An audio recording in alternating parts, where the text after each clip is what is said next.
hollow point cocktail. Gather round, young warriors. Strap yourselves in, for you are now about to witness the strength of a supreme American paragon. Pantheon 1. Yeah, I've been on hold. Sticking his pointer finger into his ear to block out the mindless cattling rampage in the hall beside him, brushing a dreadlock aside and tucking it behind his other ear, in habit rather than necessity, he shoves the phone receiver deeper into his ear as he strains to hear a faint drone on the other end. A shrill buzzer, or rather the retarded squawk of a botched abortion, slits his line of thought. The pattering of midget footsteps skitter to and fro in impotent rage. I understand it's just Earl! This is the only time I got. I don't have much. Earl! Phone lines 2, 3, and 4 chime in unison as Earl grits his teeth and exhales brusquely through his nostrils. Earl! Earl plugs his ear deeper and vice grips the phone. Yeah, I filled that out. I just need... Janaea peeks around the corner and motions with a come-hither gesture. I'm so sorry. We really need you. Earl exhales and sits a minute as the cacophony of stress crescendos outside his office. He stands and trudges with Janaea, stomping with his black combat boots into the pointless fray of genetic failure and mental deficit culminating in the hallway. Earl's attire of black jeans and a black button-up covering the band shirt of some metal band gives him a professional appearance that also allows him to have a semblance of personality in an environment filled with scupper dredge. As they trudge through the sludge and scourge of insufficiency, a gleeful voice of optimism ekes through a doorway nearby. This has been a rough week for Dayton, but we're a resilient community, and we will pull through. Hudson's jovial timbre trumpets from inside the small recording studio, dim with submarine lighting, sparse yet vibrant color glowing from the control board. Hudson adjusts his sunglasses, looking at nothing, and continues. My thoughts and prayers are with those affected by the tornadoes. I'll be here again at 8 tomorrow for a meditation on loss and healing, so please join me then. Before I go, in more humorous news, police in Alabama are warning everyone about meth gators. They say that the gators... On May 27th, 2019, 3 days prior, 19 confirmed tornadoes struck the Miami Valley in southwestern Ohio and destroyed over 600 homes. In this disaster, Earl lost his precious house as well. But privilege would soon find him, for he gained refuge in the home of our Almighty. Who is this hero, you ask? Well, sometimes there's a man, not a mere mortal, but a titan fit for worship. Chad is one such legend. Words from our feeble minds and foo-foo languages faint with awe before this behemoth, but we must try our best. So where to begin? How about his childhood as a promising young specimen? That's right, he ruled the school with his iron genitals, all trembled in terror at his coming, until one little ninny mittens just couldn't handle Chad's manhood. In a boyhood joke at the age of 8, Chad played a little trick on a diminutive compatriot and, because he is stronger, Chad bent him over, yanked his pants down, and rammed his prick up the other boy's asshole, unable to accept masculinity and brilliance. The lamestream establishment placed our savior in a unit for mentally disturbed children. And what about his runty serf? They gave the defeated wretch therapy, filled his head with hilarious lies about inner strength, some twaddle about how he deserves to live. Fortunately, this faggy waste of oxygen gained enough sense and strength to slit his limp wrists before he finished middle school. Joke's on them. The genius of creation thrived in his new environment and developed realizations of superiority. Next, we shall travel to his adult years in which his clever ideas sprouted into genius philosophies while his powerful, apple-shaped physique intimidated others. The powers that be They cited a lack of physical fitness on paper. The police department, all of the departments, they said no thanks. Even the army spat in his face. But we, the truth seers, know. These establishments do not appreciate true American masculinity. With his boulder-shaped torso and round jaw, complete with a toothy perma-smile, this Ubermensch was forced to carry his superiority elsewhere. He ascended the mountains of reason, where the forests quake, and the animals shake, and the earth rumbles beneath him, awaiting his words of knowledge with the power to rattle the foundations of truth. Employment was difficult, as it often is for messiahs and truth-seers, free thinkers like you and I. For when one knows the reality of this world, how can they go through their days without enforcing the truth upon every mortal they encounter? If you knew the building was on fire and others around you refused to acknowledge it, would you just let them fry? After constant rejections from those on the wrong side of history, one workplace finally accepted Chad. Dayton Radio Services for the Blind. Flash forward to the present. On this day, much like any other day in such a dilapidated failure of public funding, the regulars are thrashing about and rampant through the halls like horny hopped-up mongoloids fucking in a pile of semen-y feces. If eugenics must remain illegal, then the best we can do is enjoy the hilarious ride. Take pleasure in all the glorious mistakes and abominations of nature. Revel in amusement at the dredges of human devolution as you laugh with superiority and do your part to breed them into extinction. Janaea, what are you doing? We've got 5 calls waiting at it. So who do we have in this overpopulated retard babysitting zoo? Why, over here we have David, the donkey-dentured bumblefuck. His program he produces is about promising to pay women's bills in order to get the milk and cookies from them, or at least I think that's what he's jabbering about. It airs at 4 p.m. every Monday during Radio for the Deaf Hour. And shuffling behind him is Mitch, a man coated in layers of visible filth who used to stand about 6'4", but thanks to dwelling on his self-imposed depression, which caused his constant T-Rex hunching, he now stands about 5'8" and has contributed nothing to society since 2003, though he also contributed less than 0 before then. His local relatives want fuck all to do with him now and choose to let him rot. Sad, moving on. Do you have a snack for me? Stutters Bernie Dietz, a pear-shaped, cross-eyed man who points his finger at you repeatedly as he stutters his commands and demands. Posing no harm at this moment, Bernie is noted for his charming ways of sitting next to people and snatching keyboards from them at their computer desks, along with waddling through the halls and telling you what snack you're currently eating, while also making regards about fat women's weight, as when he hilariously suggested that a plus-size model ride a horse, until he uttered, Oh, but you might break the horse. "Take that, body positivity!" Bernie's catchphrase, or the closest you can imagine, is, That was neat. "What did you say to me? Never talk to me that way again or I'll have your ass thrown out of here!" Bellows Janaea at Bernie as he makes some remark about her getting on all fours to check the computer for him.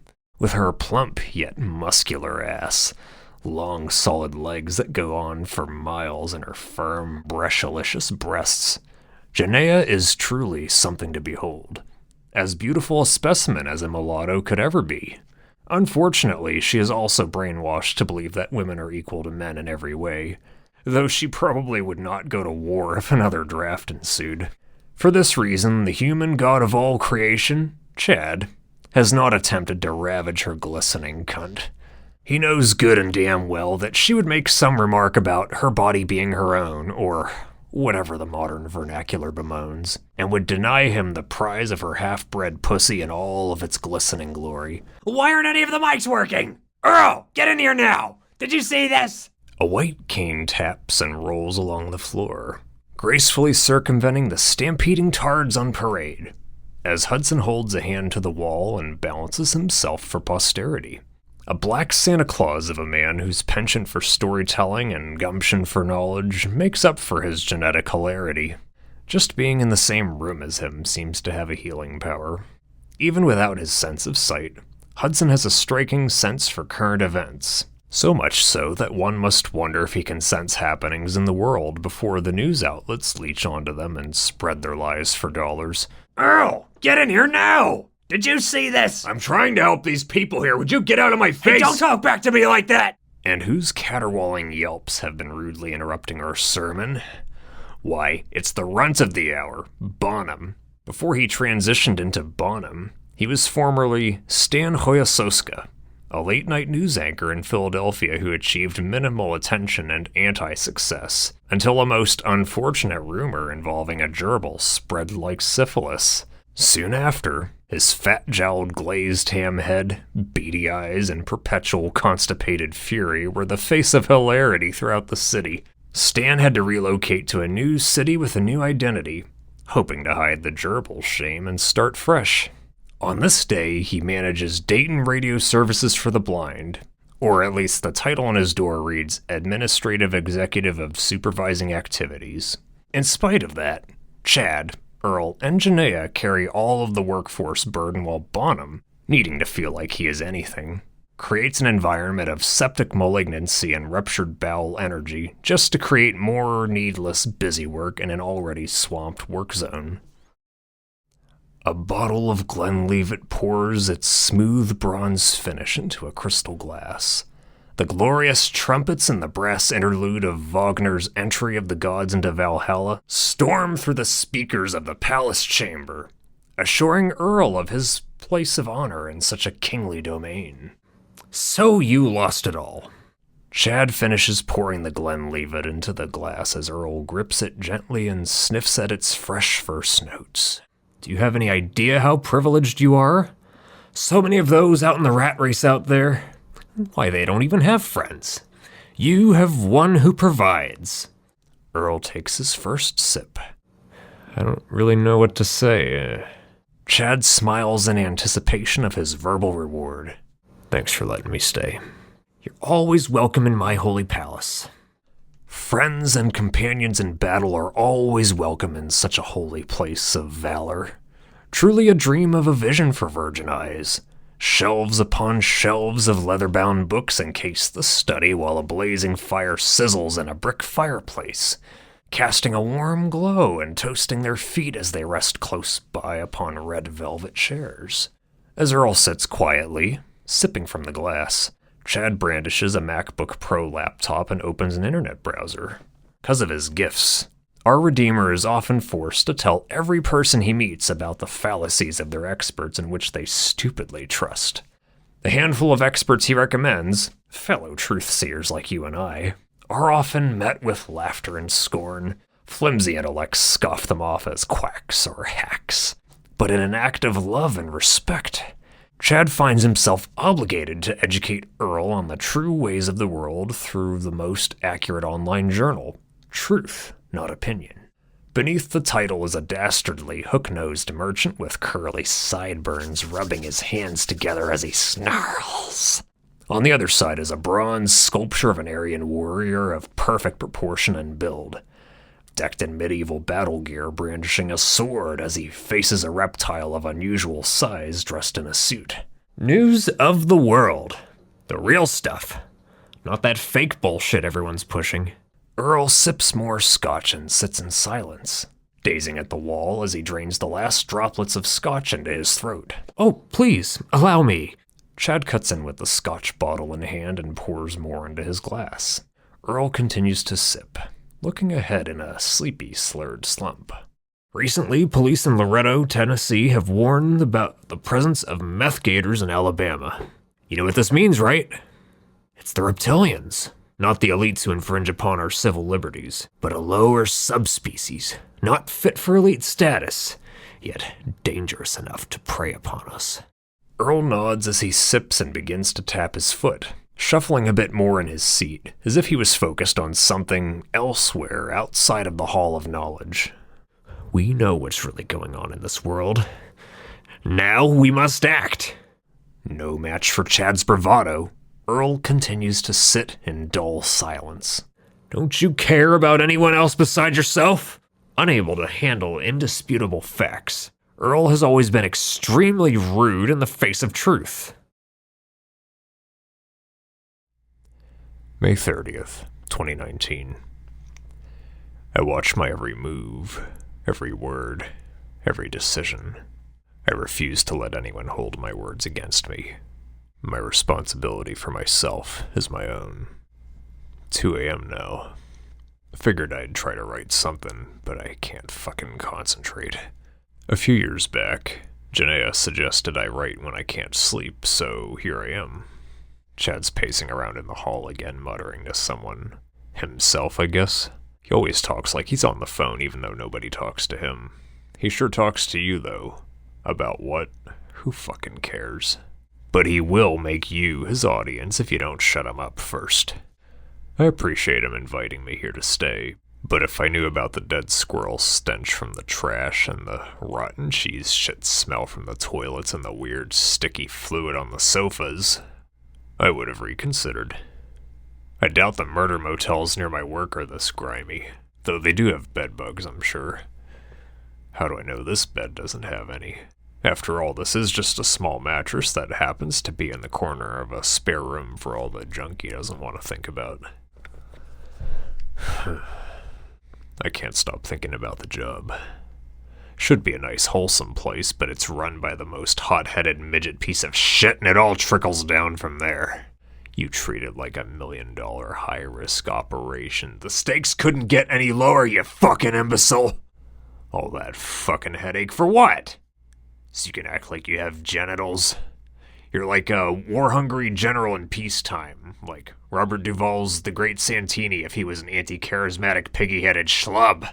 Or a runt drill sergeant wannabe who was assigned to a retard babysitting zoo. And all the most helpless people swarm at me there. I used to give a shit about helping those in need. Now I just want some peace in my fucking head. Once I get my housing shit situated, I'm out of this slum house and out of that shithole too. Going back to my usual routine is gonna feel like a vacation. Fuck it, I'm sick of writing whiny bitch thoughts. All my life, I've felt like a man with no genitals. I refuse to actually be one. Tonight, I'm stuck on a conversation I had earlier at the end of my shift. Some ad about housing relief for tornado victims was on when Janaea and I were in the break room, and she offered to pull some strings with her old job and see if they had any housing for me.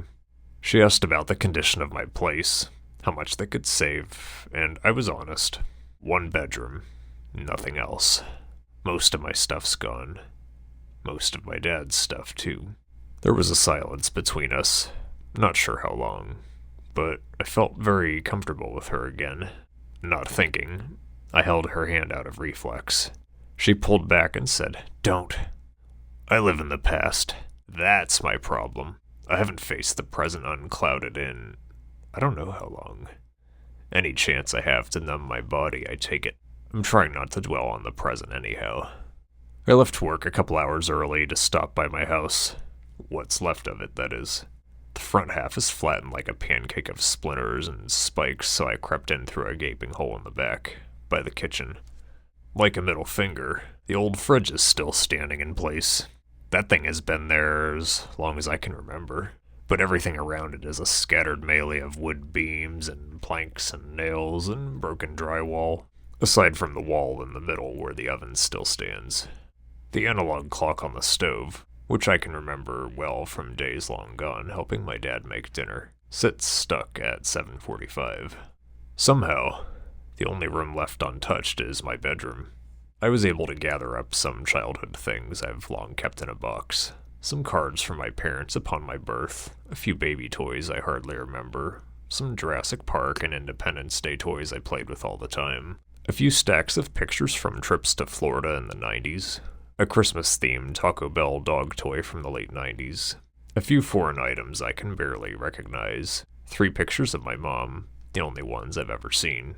Dad never talked about her much other than how she OD'd some time after they separated. Luckily, I found what I really went in for, my father's funeral brochure. I'm glad they used one of his last good pictures for the cover. How long does it take everyone else to move on?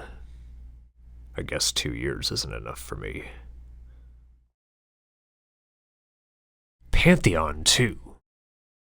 A full weekend of all 9 hours of rest that a working human will ever need passes with haste, and the goddess of the sun, fiery soul, continues her perpetual flight from the wolf's skull and carries with her a sunrise to welcome Monday and the new week. Chad and Earl return to Dayton Radio Services for another day of babysitting deet-tards and managing the shenanigans of unchecked breeding. It's not a glorious job, but someone's gotta do it. For some reason. Bonham shouts, Get on it then! In an impotent attempt at gruffness, while Earl barges from the admin office door to the retard zone. David mumbles his donkey-dentured nonsense above the buzzer and chatter. Hey, Earl, you working 5 gigabytes? They're on your hard drive. So what are they? Oh, can we check on my floppy drive? Oh. I don't know what them gigabytes is. That don't make no sense to me. Let me see. A foul stench that justifies infanticide oppresses the senses in the bustling hall. Like scavengers of the lowest order, 4 children slither in and waltz their deformed strut of haughtiness, in spite of their pale blue skin and freakish deliverance eyes. They are the product of ghetto trash that should have been aborted in 1981! They wriggle past Earl like they own the fucking place and slump into the largest audio recording room and slam the door. Hold that thought. Earl rushes to the recording room door and shoves it open, not unlike a Fed bursting in on a drug den. Excuse me, are you here with anyone? The oldest cunt dropping, that smug 12-year-old fuck, cocks his head slightly and gazes into Earl's soul with those slightly crooked, ever so slanted, dumbass-looking pale gray eyes, in the most stabbable face on a child that one has ever seen, and mutters. Mom says, this is a private room, and we don't gotta say nothing to you. The little fuck pouts his lip and tilts his head forward, gazing into Earl's very being. Maintaining a professional mien, Earl recites in a stern yet monotone voice that now plays like an automated response. You can only use this room if you're with a producer, or are you with— Fuck off, nigger. The fuck did you say? The 12-year-old, its feet propped on the counter, stares back at Earl, who continues to glare at it, scowling into those stupid eyes that harbor no worth and curtain no soul behind their dead nugatory. What you gonna do? Be gay on me? Nigger baby fucker. The 8-year-old who speaks like a fucking retard that nature has yet to rightfully suffocate in syphilitic semen cackles at Earl and exposes his odious bat boy teeth. Fuming with rage but unable to skin children alive on the clock, he glares at the genetic aberrations of tax fraud before him. Earl! The usual sounds shatter the deathly silence in the room. Earl continues his robotic reply, beneath a geyser of anger billowing within his soul. You can't be in here unless you're with a parent or producer. Earl! Bonham's midget yelps shackle the line and yank Earl away. Just get out of here! Earl shouts as he rushes away. The fucktards sit and stare. Yep, that's what I thought. As if tethered by hooks and ripped in all directions at once, Earl rushes through the hallway and answers every noisy demand on a constant loop as the self-same buzzer buzzes and the deet-tards they are deet-deeting and the phones they're doing that too. This continues for an hour or so until the 4 cunt droppings scutter on out, slithering by Bonham as he scowls in disrelish. Earl charges in. What are those things? Oh god, did you talk to them? Bonham retorts, shrinking under his impotence. Who are they? Oh fuck, I forget their names. Their mom's Roxanne, fucking crackhead. She was here a few years ago until we had to kick her out. Bonham shrinks further into panic and scurries into his office while Earl trails alongside him. That bitch better stay gone, Bonham chatters in a frenzy as he sits in his oversized seat behind his disproportionately towering desk cluttered with strewn papers and sports memorabilia. Yeah, you know what that oldest fuck called me, though? Hey, listen, man, this is an easy job. I've had some hard jobs in my life, and oh boy, this ain't one of them. You're lucky to work here, looking like you do. Earl stops in his tracks and locks on with his pupils. Looking like what? If you're gonna be difficult, like what? Please, Elaborate. Just stop it! Looking like what? Huh, Bonham? You smug virtue-signaling cuck. Easy for you to say, you goddamn midget piece of shit. Nobody likes you. Nobody respects you. You have a pussy voice. You can't get laid. You got a fat head like a glazed ham. There's someone for everyone. Bull fucking shit. That's a pity line your mom tells you before bed. And fuck that cunt too. Tell your mom her tuna casserole sucks. I got food poisoning from that shit. At least I can eat normal food. You grown man who can't eat nuts. Something a 2-year-old can eat. Fuck you! This world is maggoty with mediocrity and we don't need your shit genetics plaguing it deeper. Omega male Ubermensch scum!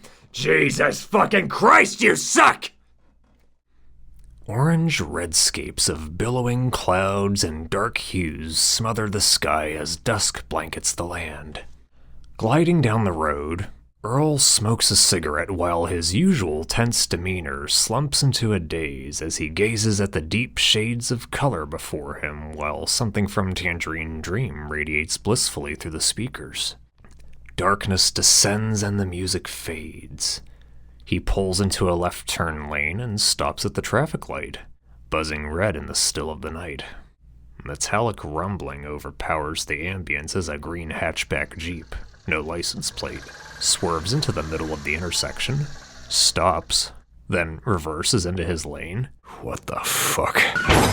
The Jeep backs into his front bumper. He honks, it pulls forward, and smashes into reverse again. Front, back, ramming the front bumper and tearing it off and backing again and shattering the windshield. Earl lays into his horn and barges out, stomps forth, and pounds on the driver's side door. A nearby car honks at the scene while the driver's side window rolls down a crack. Oh wow, bro, your car's fucked. You gonna have to get that fixed, mutters 12-year-old fuck, sitting behind the wheel with the hideous gall to exist, his lopsided head cocked with a "come at me, bro" expression that should be skinned right off his stupid, ugly mug. You little fuck, get out of there! No. Fuck you, you little shithead!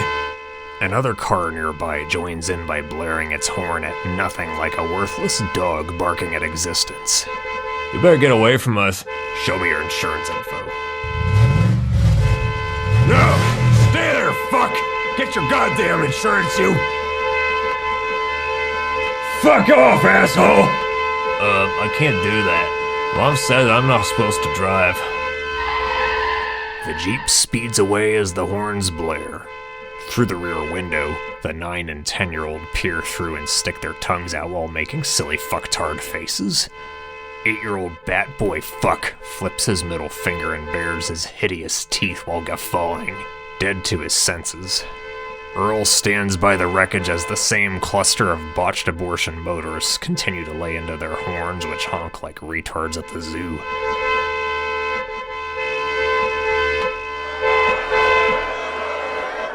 A rage-inducing chorus of buzzers and phones cry like misgendered trannies as another typical day at Dayton Radio Services for the Blind commences. Unintelligible tones masquerading as conversations drone over the billowing noise pollution in the overpopulated main hall.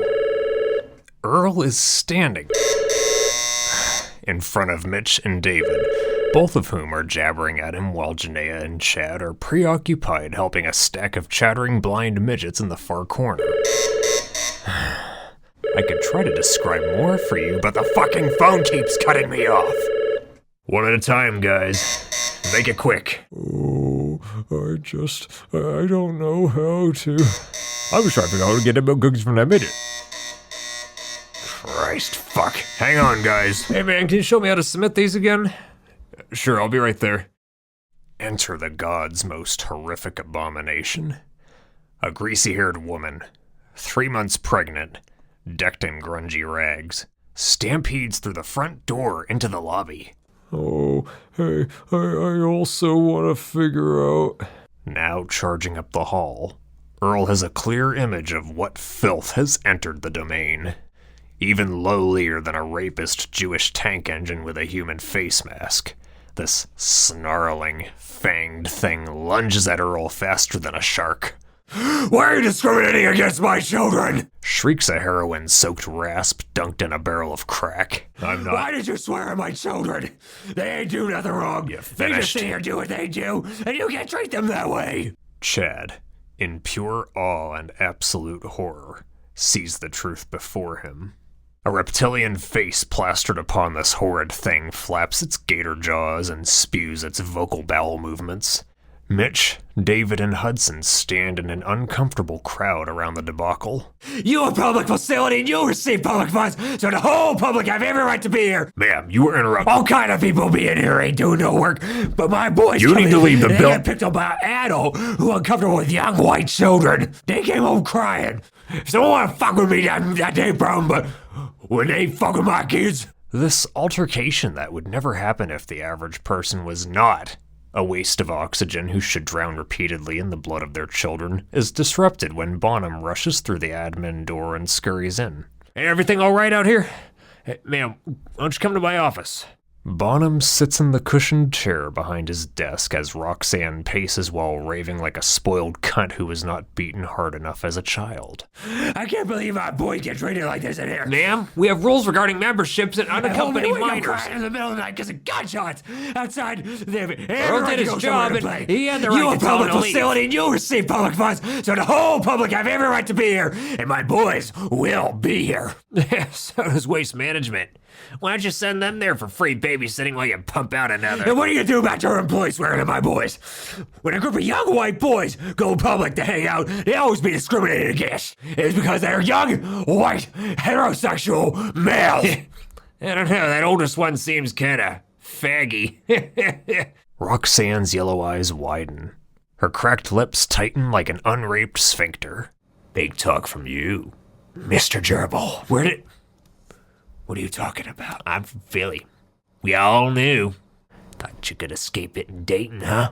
Bonham's mouth stammers noiselessly, stuck in place as the headlights speed forth.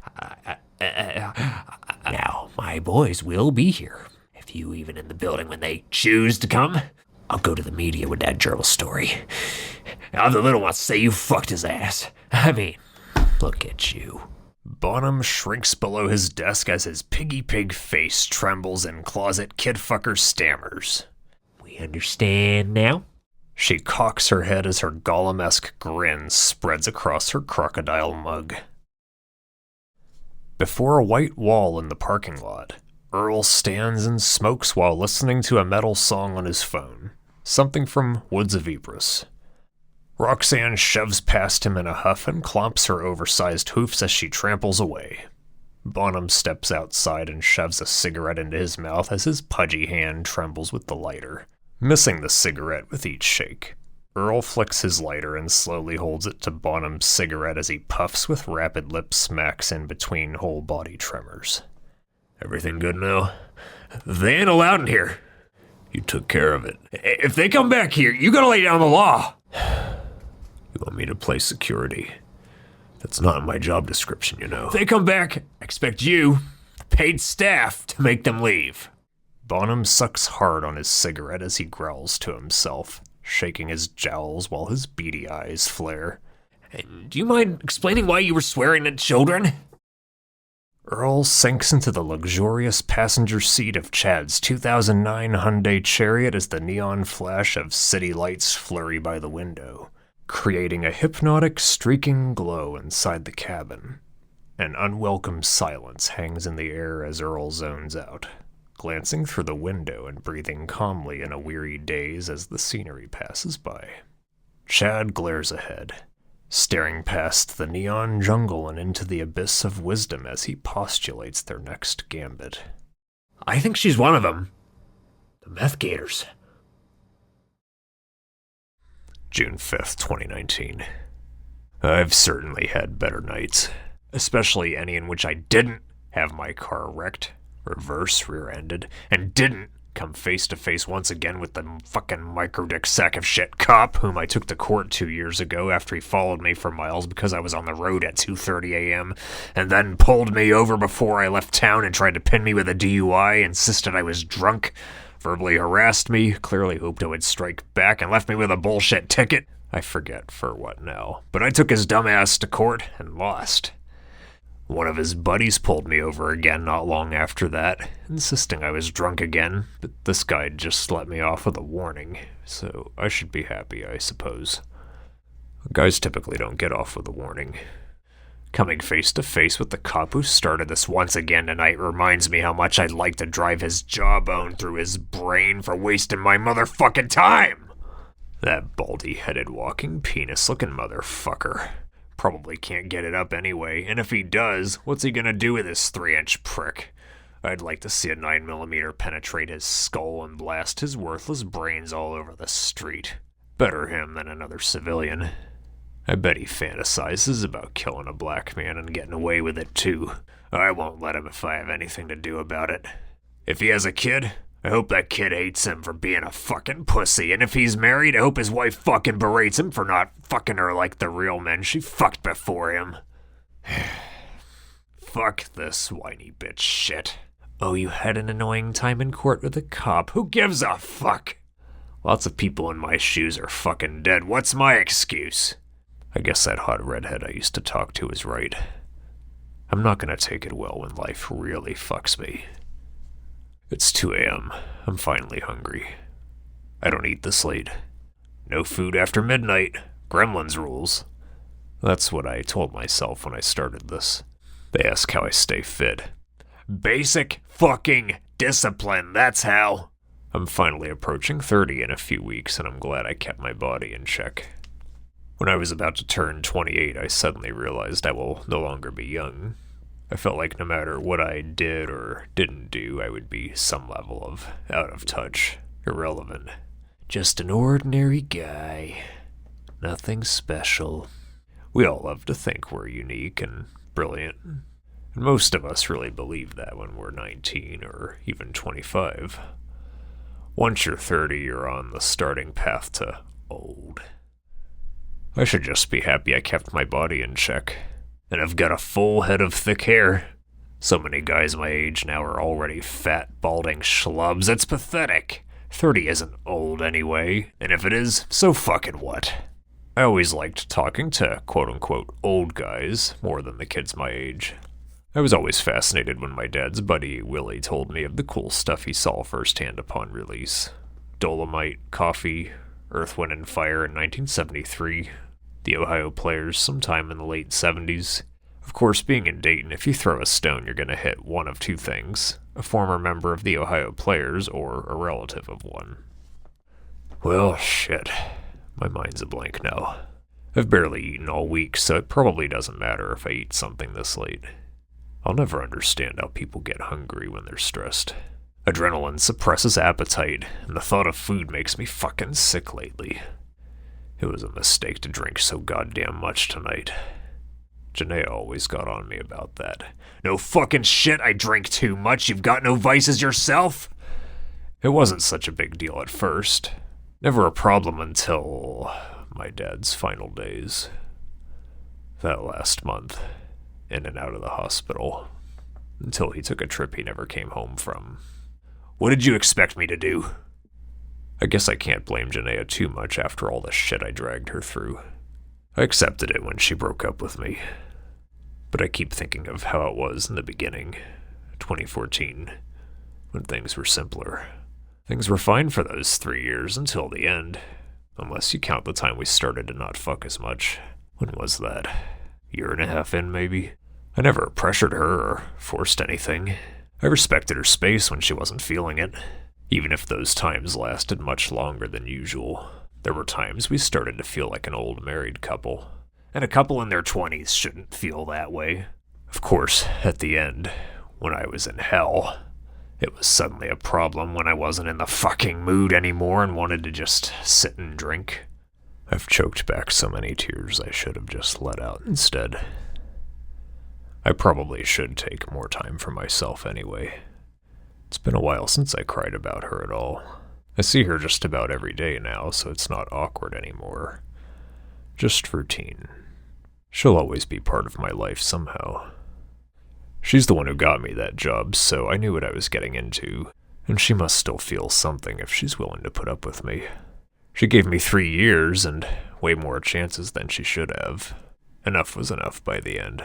A simple ultimatum, booze or her, and I made my choice. I was never violent as far as I can recall, but in my dad's last days I said some things I could never forgive. She hated making that decision, especially then of all times. But she says what she means and means what she says. I don't want to do this anymore. Words her and my dad both said in their respective contexts. It's an odd feeling when someone you once loved drifts apart, becomes everyday, familial, isn't there like before. I can't think of the right term. The wound's never gonna heal like this, though. I should just leave now. Janaea needs to move on. Nobody else here gives a fuck about me. Chad, fuck that fat, pretentious piece of shit. He just offers charity as a weird flex for whatever motive he has up his sleeve. I'm getting out of here as soon as I find another place. Bonham, that dickless fuck.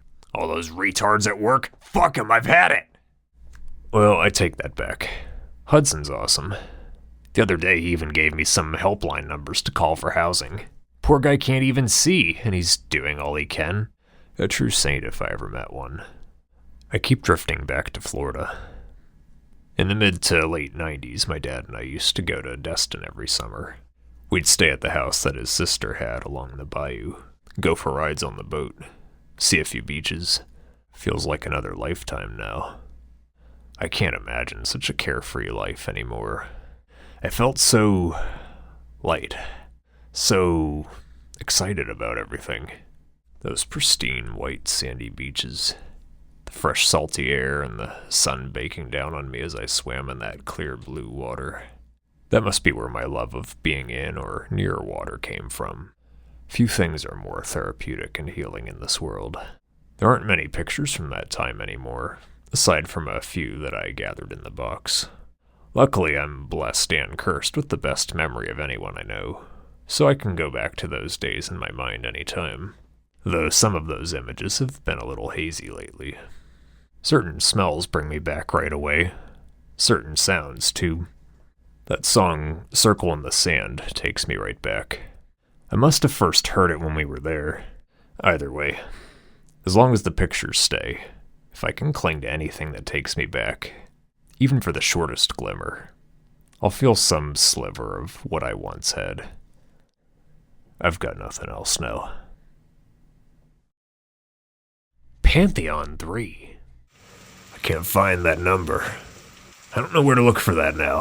A lot of my paperwork was destroyed. Is there a way I can... Yes, I think I'll have time today. With the phone cradled in his shoulder, pressed to his ear, Earl writes a number on a scrap sheet of paper. A torrential downpour pounds on the metal roof overhead, yet no other noise torments the space. The storm dampens the daylight, casting a sleepy gloom and crafting a rare, relaxing vibe inside. In the presence of the storm, Earl maintains hope that the wretched poster family for racial purification will remain absent. Hey, I might need to call the insurance office. Let me check on... The blast beats on the roof cease, and, as if Freyr, god of peace, prosperity, and reasonable weather, flicked a switch, the sun gleams in and the birds start singing. Instantly, the 4 parasitic AIDS lesions in the form of disgusting children burst through the door in slumped mockeries of human posture as their flopping limbs flail about while they rush past Earl's office as a shit-tarded jazz symphony of genetic fuck spews its flatulence through the air. Earl groans, hangs up, and rushes toward the hideous quartet of botched abortions. Like a marionette of toilet paper wrapped in feces, 12-year-old fuck thuds himself against the locked door, his limbs flailing limply with each body hurl as those dead, dumb eyes lock on Earl by default. Why that door locked? You gonna give me that insurance info or do I have to drag you to court? Why are you threatening us? You're gonna pay. You're gonna leave. Open that door. You gotta open that door. You're not allowed in here. You gotta be a producer. I'm an adult. I'm here to make a show. He touched our wee-wees. The other cunt droppings chant in a chorus of retarded glee. He touched our wee-wees. He touched my winky. They run in a circle pointing and chanting louder. He sucked on my dick. He put dildos up our butthole. He drank our winky juice in his mouth. You got an ID then. Gonna make that guy show his ID too? Mitch shuffles by, quicker than he wants anyone to notice, trying to avert any involvement in this dumbass scene or any other element of life. Listen, fuck. I know you're not a member. You're not an adult. You wrecked my car. Stop threatening us! Get out of the building now. Don't let us in the room. Get out. You have to deal with mom. Fucking whatever. Get out. All right already. So you're not gonna let us in? Bernie Dietz is leaning his obesity on the buzzer button in one of the editing rooms as he stands by the wall. Earl shoves the door open, but Bernie's elephant body impedes the egress, causing yet another pointless obstacle in this needless farce. Earl taps him on the shoulder and he steps away from the buzzer. Does giraffe and computer be the same? Earl doesn't dignify this non-entity with a response. Does giraffe and computer be the same? Y'all hiring? Untouched mush in a plastic container, sold under the title of Burrito Bowl, sits cold and lidless before the blue glare of the computer monitor on Earl's desk. He rubs his temples and exhales slowly in the darkness while a song from Goat Whore rumbles through the speakers at low volume. Stillness in the silent hallway, normally a welcome presence, now hovers like a nightmare lurker looming out of sight, within earshot. Earl opens his eyes and stares ahead, sharpening his focus on a pattern in one of the countless papers pinned to his wall. Yeah.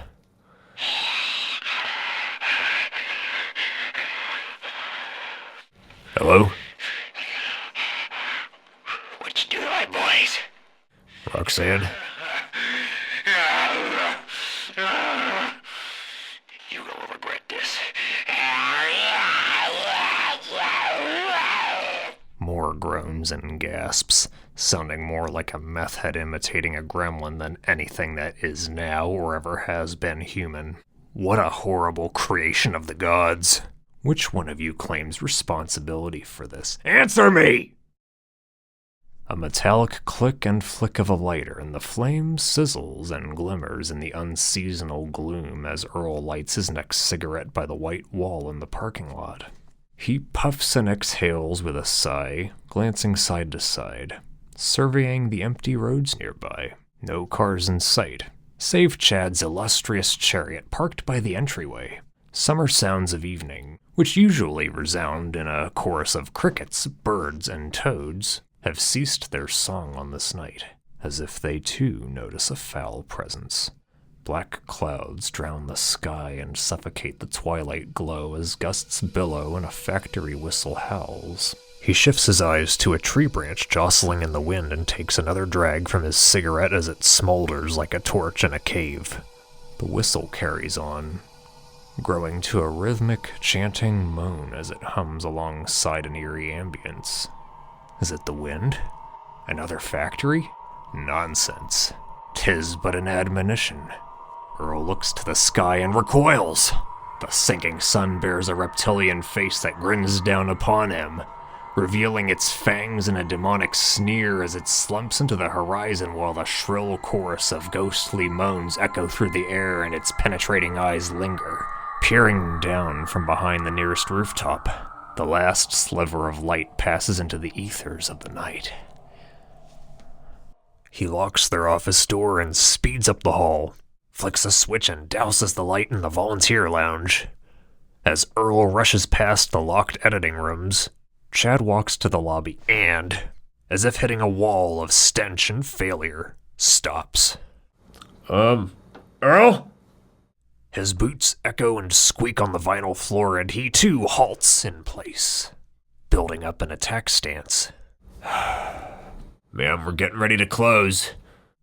The god's most horrific fecal impaction that was not meant to enter this world stands in the corner of the lobby with a drawn, gaping-mouthed, bug-eyed expression, like a cuntier sleepaway camp face. I need to be here. Building's closed. A gravel-throated hiss seeps from her meth mouth. She scurries like an escaped rabid retard and shoves past them.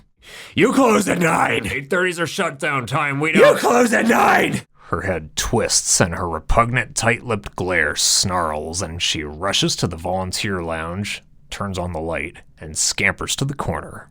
Earl follows, a hound on the hunt, while Chad bravely stands guard behind him. Ma'am, you need to... A contorted face, like a rotting skin mask plastered onto a rampaging chimp, flares its goblin teeth and yellow eyes as it rasps a shriek, freezing them in awe of nature's most abhorrent cataclysm as they gaze in terror at the sniveling specter. Touch me and I'll beat your ass! Earl backs away as she kicks a trash can and grabs a stack of papers from the wall and throws them all over the floor, rushing to and fro and throwing glass bottles at the wall. In the face of cowardice, true heroism will once again reign supreme. With a can of bear mace in hand, Chad charges into battle and shoves Earl aside, ignoring his whispers of protest as he rushes to Roxanne and sprays that ugly cunt in her stupid crackhead eyes. She simply wipes her eyes away, unfazed, and sucker punches Earl in the mouth. He grunts to himself and breathes deeply as blood starts to pour down his face. Roxanne passes Chad, turns to him, her face transforms into its true image, that of a razor-toothed lizard with sunken yellow eyes. Chad recoils and bellows a cry of genuine horror as the creature rushes away, hissing and bellowing all the way home. As its slithering excrescence leaves the facility, Chad stands upright and regains his default heroic posture. And on that day it began! Standing before the majesty of a massive domain, Earl flails his arms and shouts nonsensical nothingness at Chad as the faintest bit of blood flows from his mouth. Furious at Roxanne for being a rancid gonoriatic cunt, and at Chad for being a motherfucking hero, Earl insists that Chad escalated the situation, but Chad defends his reasonable actions. I have been a perfect gentleman. A slow procession into the grand room, still pressing his bare hand over the small split on his lip as thin watery blood trickles down his fingers. Earl lowers himself onto the comfy cushion of the velvet couch and eases himself back, exhaling a sigh of, I want to run from my problems and relax and reflect for 2 minutes because I'm a vegan. But luckily, the force of strength in this realm refuses to allow a moment's peace for complacency to thrive. From somewhere within the depths, trumpets boom and a rising earthquake of wisdom soars as the opening notes of Laibach's Opus Dei thunder through the surround sound system to announce a new course of battle. Earl looks to the east and sighs, groaning aloud as Chad, grinning with a brimming glee of determination, unveils a massive flip chart which reads, The Reptilian Scourge. Who are the reptilians, you ask? Why, I'll tell you about it. We do not know exactly where they come from. Chad flips a page and reveals a vivid photograph of a constellation. But I believe it's the constellation Draco. It's even shaped like a lizard. Next page, sniveling, curly, side-burned, hook-nosed businessman clasping his hands together while tentacles emerge from its disguise. Chad flips to another chart of photographs and points. The reptilians have been here for many, many years. Many of our world leaders are reptilians, like the Queen of England, the Bushes, all the Jews. Next page, a messy yet elaborate circle diagram detailing reptilians and various phrases, all linked to meth gators and Roxanne at the center. I've recently seen news about meth gators found in Alabama and Florida. This is where Roxanne comes in. In the midst of wisdom and courage, Chad is slapped with insolence. Earl, completely disavowing the elaborate course of battle, is now watching televised stupidity. Hey, focus! She's gotta be one of the meth gators. The elite reptilians, they don't want lesser beings polluting their gene pool. So they sent them to the dirty south to fester in their filth down that way. But now they're here, in Dayton. Earl sits and watches more mindless nonsense on television and drinks a beer. Something from Chad's collection of wealth, of course. That's very rude, you know. I'm over this shit. After a hard day, you'd rather sit and watch Beavis and Butthead than indulge your mind with the knowledge of truth? Having learned nothing, as is common for his kind, Earl sits in the small bedroom that was generously provided for his comfort and privacy, and is still allowed to him in spite of his abuse of said privilege. At this time, avoiding adult responsibilities and societal basics, he's having a private, prissy chat on the phone with Janaea about his feelings. Chad does not listen, but with audible rumblings through the walls, he can decipher both ends perfectly fine. Their whiny, feeble conversation, harboring male emasculation, plays out as follows. She's got it in for me. I don't know why, and I don't give a shit either. If that fat fuck Bonham don't do something, I'm gone. Get some sleep first. Like that's gonna happen. I'm just sick of being thrown around like a goddamn rag doll. I refuse to be powerless. Ever again. You're not powerless. You never have been. Needing to drown the taste and knowledge of such grotesque self-abasement, Chad proceeds to his study and opens his flip chart once again and scours pages of research to ruminate over the charts of his teachings. In his mastery of brilliance, Chad maintains one thought. That filthy pile of genetic waste, who deserves her labia majora ripped out with my bare teeth? She is of a subhuman race that must be eviscerated. Pantheon 4. A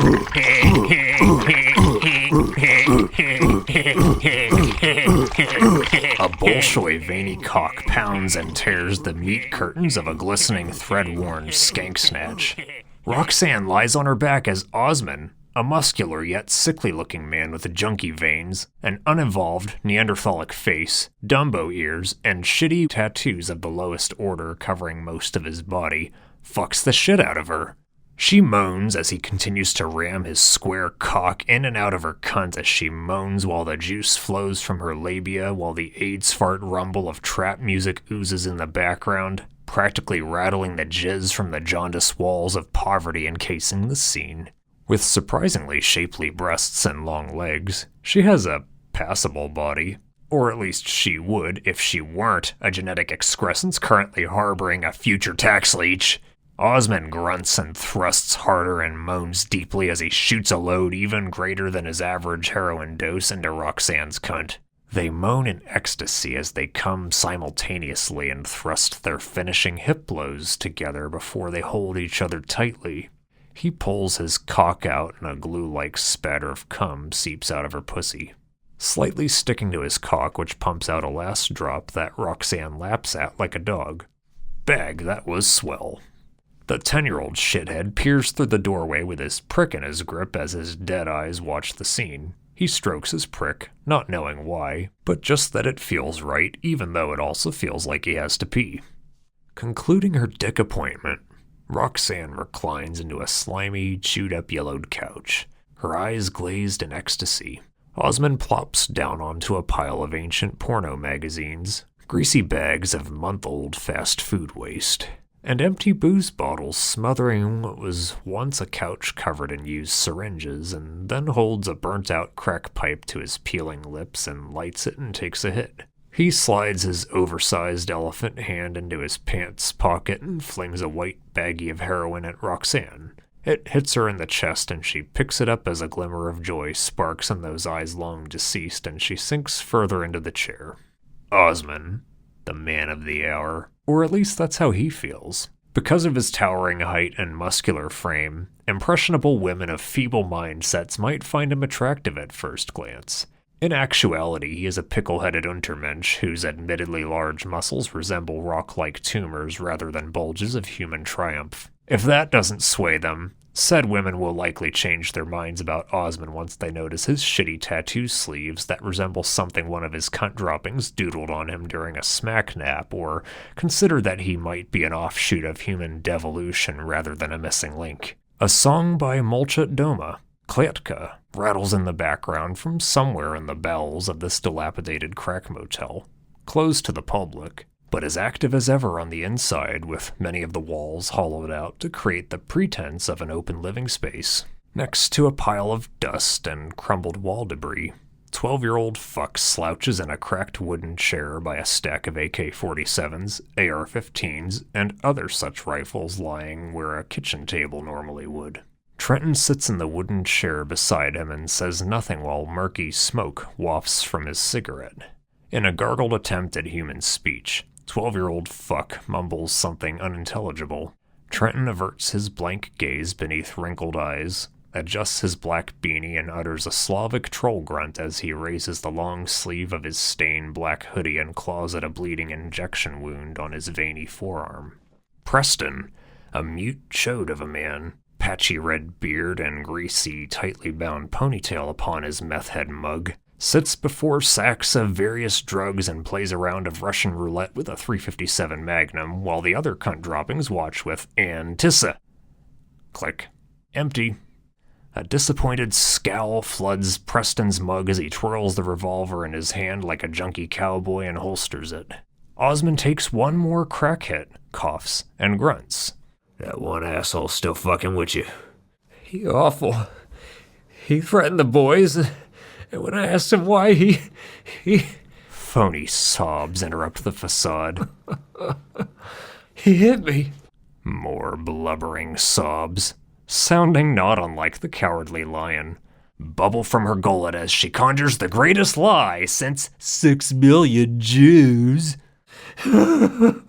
And he said, if you ever see me again, you're gonna kill me and cut up our boys into tiny little pieces. Recalling her self-worth, genuine tears cascade from her face as she breaks down into choking sobs.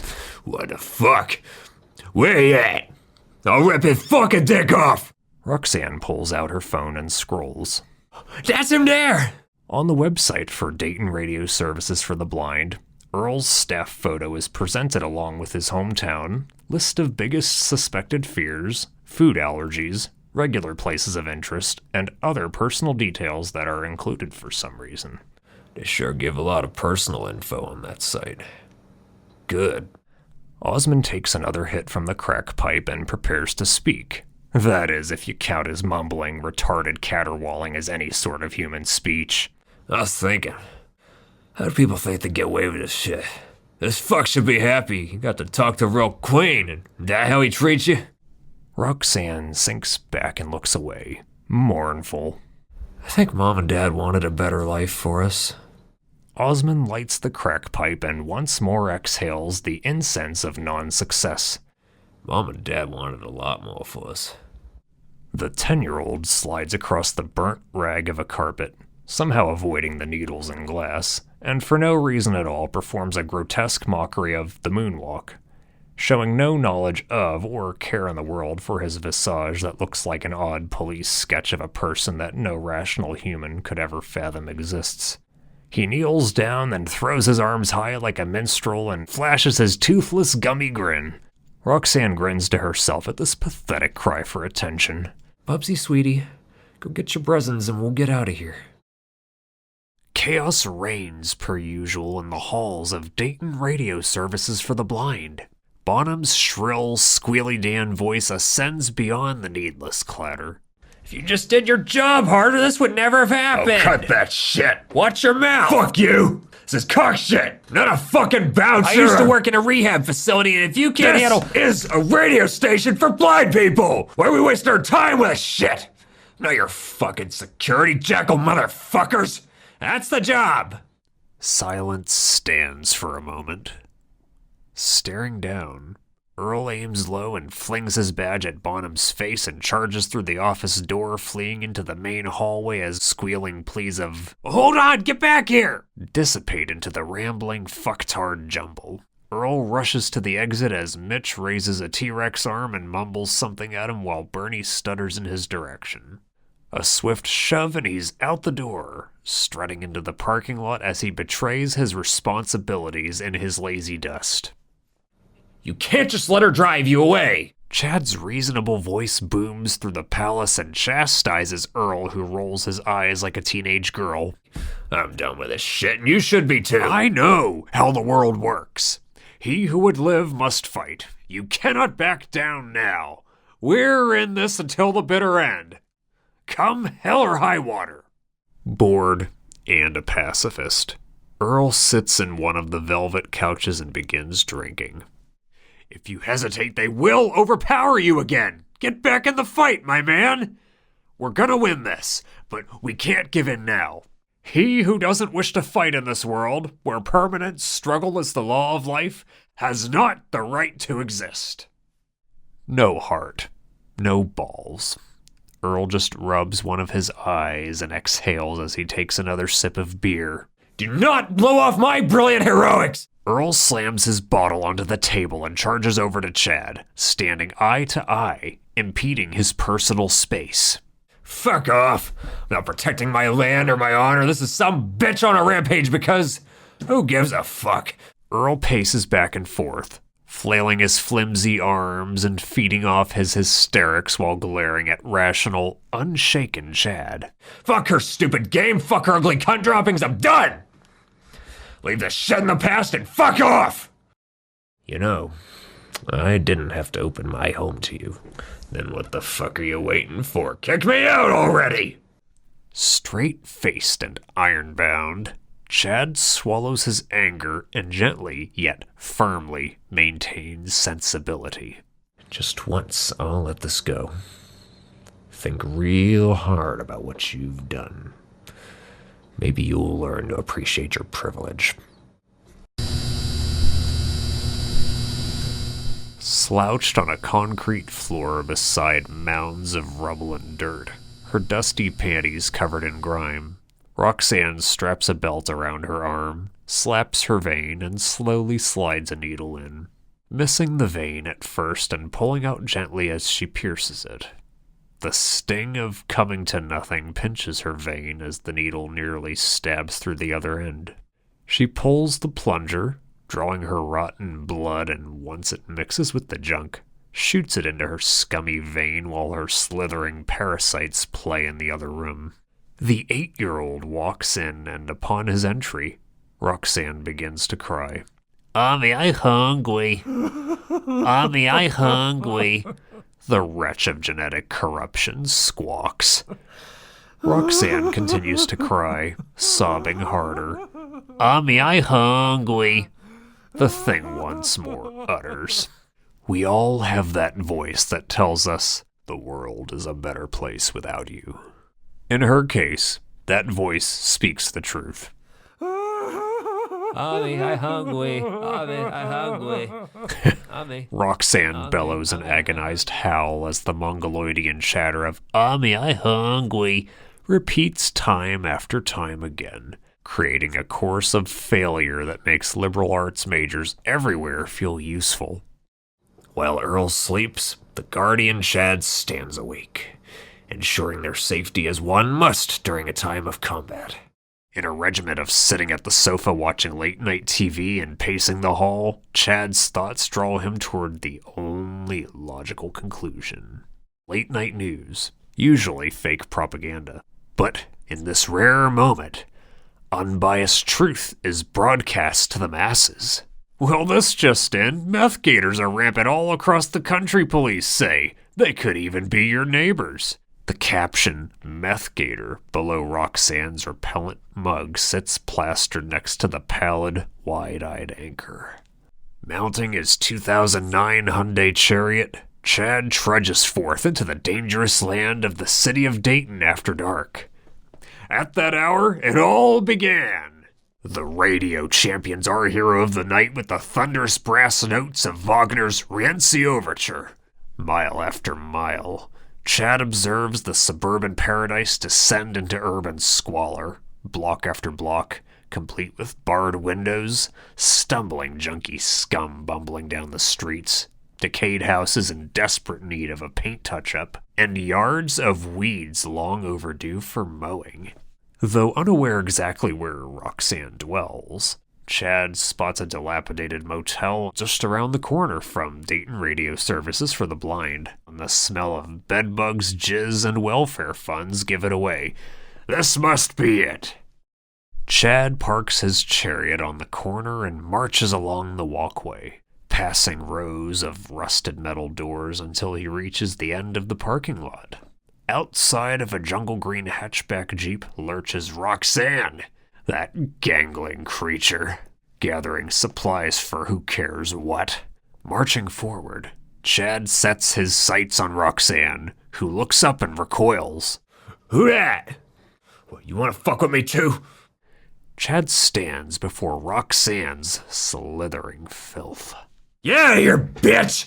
Or I'll really fuck you up! Unshaken, his steel eyes glare down upon the thing before him. Roxanne lashes out at him and lands a few soft blows on his chest until she collapses to her knees and begins sobbing. You don't understand. You have any idea what it's like? How many times I've tried to take my life? I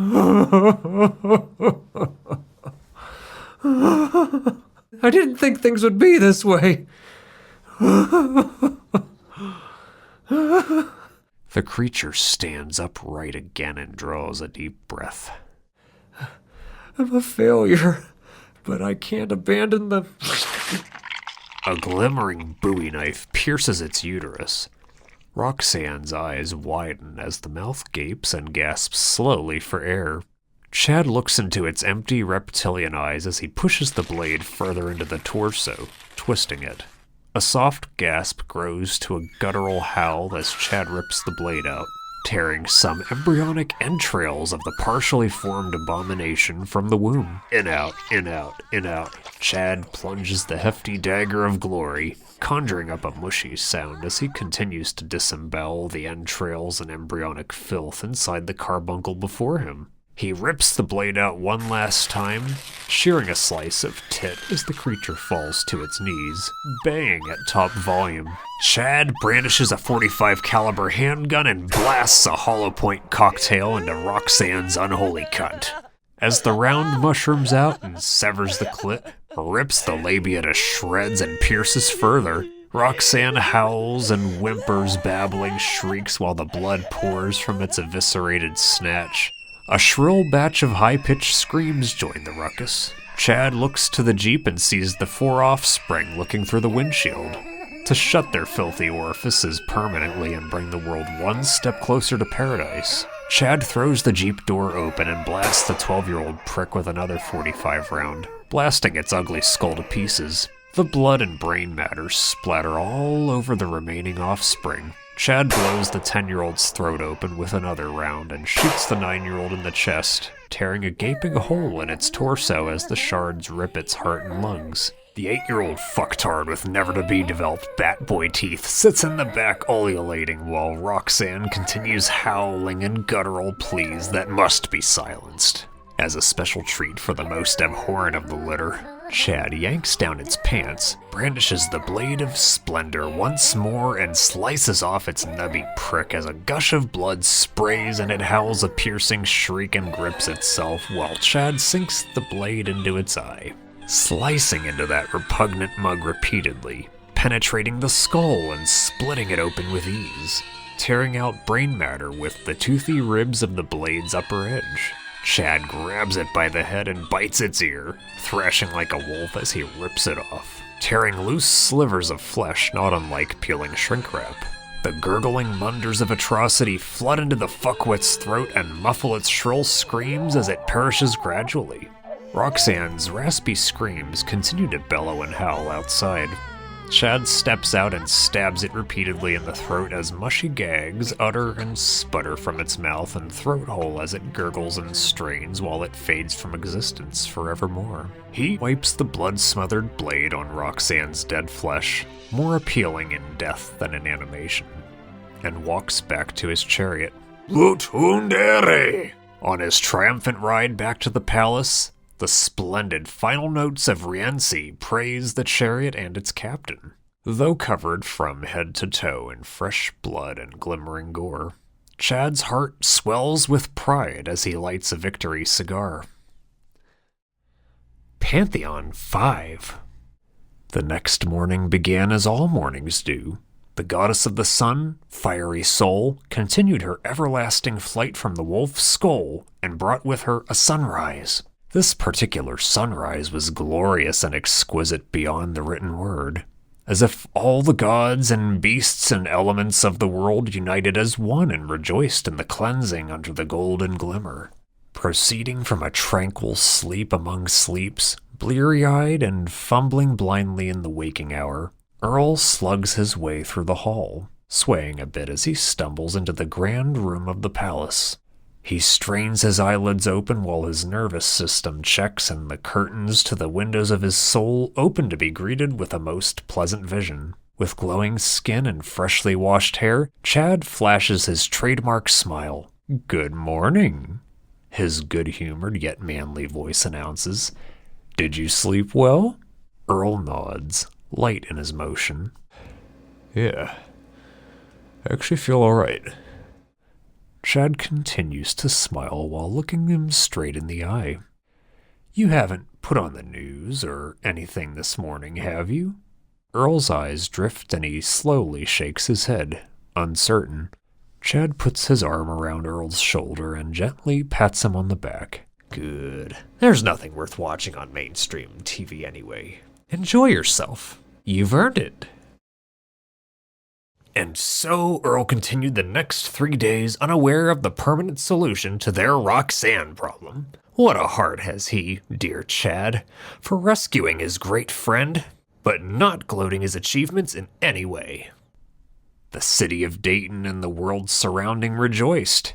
Fresh air with a new sense of life and vibrance flowed freely as if a parasite were removed or a plague were vanquished. The buildings and streets pumped with blood of the valiant, so glistening red and pure it gleamed into space and announced to the wretches in hiding, "You shall not enter our domain." The unstained air washed over the renewed kingdom with a pristine sapphire blue energy of peace, not unlike the translucent oceans of the Caribbean, assuring us, the supreme ones, that we are safe to thrive in a world as it should be. During this time of quietude, Earl finds a moment to discover himself once more. He now strolls through a green open pasture as the lilies and violets brush alongside his hands as if kissing him while he walks side by side with Janaea. And what's this? They seem to have embraced one another once more, and now they are sitting on a park bench, admiring nature's gifts at their most potent and prepossessing. Did Earl finally open up and accept whatever it is he has felt lately? Time will tell, but this is indeed a splendid moment. At the box office, Avengers Endgame's reign has fizzled while a new cinematic masterpiece of experience is soon to change the world. Treating Earl to new art on this day of wondrous magnitude, Chad rushes into the theater lobby and buys the grandest, most succulently buttery bucket of popcorn and resists all he can to just grab Earl by the hand and drag him into the theater and find the best seat.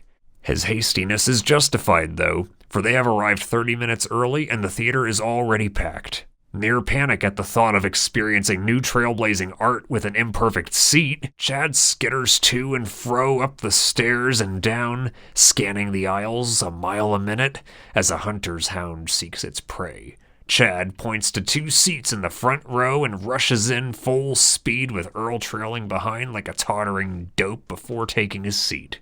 As the lights go down and the screen illuminates, they witness an historic moment of art and experience. Dyke Cunt Fishhook Fuck. A film that defines the phrase strumtriusence. Just 38 minutes of men stroking their penises in a dark room with unconventional camera angles while a deep voice utters phrases from one of the most cryptic and complex poems in recorded history. And cinema as we know it is shattered and reborn. An excerpt of the poem reads as follows. The wilderness of barbarism and the forest of normie pastimes collide in a cacophony of disillusionment. Cruelty is the nature of humanity. The large fist of justice grips the throbbing, girthy phallus of virility and begins to stroke. A stormtrooper points the wooden rifle forth and shoots a hollow point cocktail through the nameless reprobate's skull.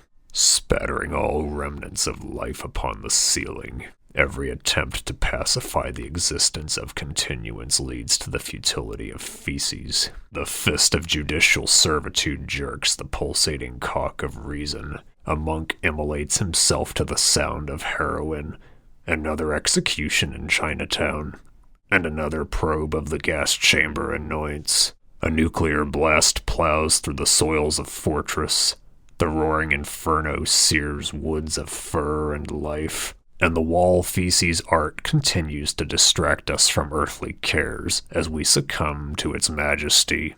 Upon leaving this display of sheer artistic trailblazing, with their lives and perceptions improved beyond measure, the world outside now appears altered somehow. The sun beams brilliantly but casts an off-gray sheen like the kind seen during a solar eclipse. Earl and Chad stroll into a nearby park to unleash their immediate thoughts of such silver screen brilliance. It was a beautiful, mind-blowing cinematic experience. Why, it reminded me of those movies from the 70s when they weren't afraid to offend anyone.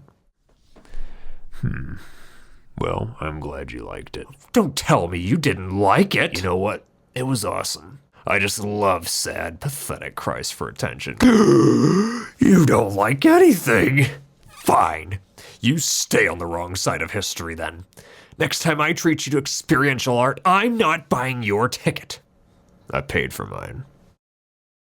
An awkward beat due to unnecessary force of rudeness passes until Earl utters further mundane nothingness. I'm gonna go for a walk. Thanks for the ride, though. Will you be back by 7 for Triumphant Nymphet? It's about a strong American gentleman who seduces a 17-year-old Swedish virgin online and marries her upon her 18th birthday. Wasting his time to dwell on recovery rather than results and goals, Earl walks through a park and sits at a bench. The dim hue continues to smother the sky. Hey Earl, is that you? Calls a familiar, jovial voice. Hudson, how'd you know it was me? With his white cane stuck against the base of the bench, Hudson faces Earl's direction and engages in minimally insignificant nothing talk. Hey, I'm only blind. It don't mean I can't see. What you been up to? Just, finding new things now. I'm glad. We were all sorry to hear what happened to you back there last week. Thank you. I need to move on from all that. You're too good for all that nonsense. We miss having you around, though. Bonham, he makes it fucking shitty. Hey, it ain't my fault he's a terrible boss with no genitals. Oh, your words, not mine. But I concur. They both sit and listen to the ambience for a moment. Hey, have you seen any good movies lately? I have. Well, you know what I mean. I've been listening to a lot of good ones. I just went and listened to that one that came out today. I think I heard you in there. What the hell was that about? I couldn't figure it out. At an outdoor pharmacy pickup window, a female voice speaks through the voice box, assuring Earl that his prescription will be ready soon. Unable to handle life's hardships, sober and unclouded, Earl over-medicates himself with sham pills known commonly as anti-anxiety medication. An underreported plague among many Americans that perhaps has spread to other countries by now. But who fucking cares about them? Earl stands by the wall and watches a continuous rumble of traffic pass by. Amidst the hustle stands a towering force which impedes the gentle flow.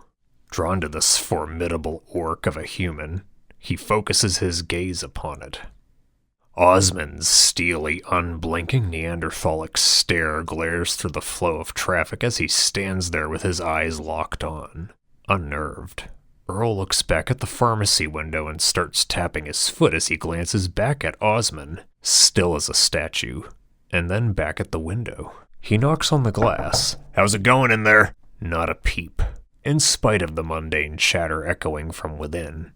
Earl looks back, and Osmond remains in place, his glare intensifying to a gorilla's defense scowl as his eyes well with tears. "Earl," mutters a monotone voice at the pickup window, He rushes and grabs the medicine bag and stuffs it into a pocket and thanks the pharmacy tech on the other side and hurries up the sidewalk toward the next intersection, scanning back and forth, breath intensifying. He peeks over his shoulder and there stands Osman, trailing from the opposite end, only a line of traffic between them. Earl crosses the next intersection and steps into traffic while dodging an oncoming car and hurries into another stretch of urban squalor. The traffic ceases. A fortress of empty concrete encases him. Former factories and rubble. A war zone in plain sight. Earl's panting increases as he continues to hurry on foot, speeding to the next area, anywhere, as long as others are around. Thudding boots sprint at him from the back as Osman lunges out and punches him square in the eye. He slams his other fist into his face again and thrashes him to the ground. In his stunned, swaying daze, Earl feels himself being carried for a moment and hurled onto the ground again as his back slams onto a pile of jagged debris. He comes to it again, struggling to catch his breath as walls of bright-colored graffiti, garbage, and glass in an alleyway cloud his vision. Pinned in place as the sharp edge of something jabs into his back, he shouts as Osman's iron fists drill into his face. A gash on Earl's face leaks a stream of blood and Osman pounds his fist into his mouth, making a smacking sound as the blood flows. I'm gonna fucking kill you! I'm gonna fucking kill you! Osman hyperventilates as sobs erupt from his throat and he grips Earl's neck in his gorilla hands, throttles him, and wrenches the air from his throat. Thrashing, clawing, color so bright yet blurring. His breath fades. Earl makes a fist with all his remaining strength and jabs Osman in the lower throat. The grip on his neck seizes for a second. Earl punches his lower throat once more, harder. Fumbling, Osman gags and paws at his throat while opening his mouth wider. With a burst of adrenaline courage in his veins, Earl jumps up and smacks his naturally sharp knuckles into Osman's deep eyes and then pummels his gut. Stunned, bleeding, Osman flounders around and Earl punches him in the face and throat repeatedly, then grabs the back of his head and rushes him to the wall, smashing his thick head into it and slamming his face through an already broken glass window within reach. Osman's sickening gags gurgle louder as a shard pierces the front of his eye and drives itself in, bursting the front layer of film and severing the retina as it slices the eyeball in half down the middle. With all the speed he can muster, Earl charges away, his blurred double vision giving the effect of running on a swaying ship in a storm as his body pumps fire and bile into his lungs and his gut and his rapid breaths fill his ears. But he has to get out, has to see another day. A brilliant masterpiece of genius cinema, Triumphant Nymphet, projects its wonder onto the screen of good taste in the master room of the palace. Chad sits in glee observing its majesty as the main characters reach their penultimate grail. Hubby, I hate the mainstream. That's right, dear. We hate the mainstream. Now make sure you post that on social media. Oh, and quote me too. Earl, smeared in glistening blood, wheezing and rasping, bursts into the domain of peace and goodwill. Chad's instant compassion takes hold. Oh, my dear sweet Negro child, what happened? Spurting blood from his mouth, he chokes out, Someone attacked me. Chad sits in wide-eyed silence, calculating all possibilities. I think I need to go to the police. Chad rushes to his side. No, you can't do that. This is serious. But you can't go to the cops, please. You don't understand. I smashed his fucking face through a window. But we can't trust the police. Mocking authority and justice with derision, he maintains enough non-concussed brain cells to mutter, I thought you loved the blue. You told me so last month. But you can't go. You're a Negroid. The fuck is wrong with you? Chad paces back and forth. Who could have done this? And how? Didn't he cover all the loose ends in his extermination? Earl's ears perk up. What? Oh shit. Did that slip out? Chad backpedals. Nothing. No, you just said something. Say it again. Well, you see, I'm just worried for your sake. I mean, you have a history with these guys. No fucking shit, you'd think I'd forget that? I'm just saying, you might not want to go to these guys if you actually hurt someone. I know, I don't want to, but this is serious. Chad continues to pace. Maybe Roxanne's distant species is in on this. Earl perks up one more time. These notes are not for his ears, so how does he inquire? I mean, you might get charged with assault and more, and what's gonna happen to you in custody? The rep, this guy who attacked you, he might say you attacked him. Earl holds his head in his hands and moans lightly to himself as the blood continues to pour from his gashes. Just let me sit a minute. A blood-speckled hand grips a thin string attached to a light fixture atop a faded mirror and tugs it. Osmond steps into the sliver of buzzing fluorescent green glow, rasping deep wheezes of blood and phlegm as he looks into the mirror with his good eye. The shard in his left eye, buried deep. The iris now split in two as a reddish-yellow goop oozes through the sloppy remains. Deep slices surround his eyes and run down his cheeks and across his face, mocking the appearance of a crude septic flesh baseball slopped together between canyon-deep lacerations. He grabs a rusty pair of pliers from atop the moldy sink and eases them toward his eye, maneuvering blindly and then gently gripping the shard's slippery razor edge as it wiggles between his weeping eyeball. A swift yank forward and the pliers slip from the shard, pulling it ever so slightly and filling his eye with searing agony. With a groan and a shout, he drives his fist into the thin wooden door to his side and dents the wood.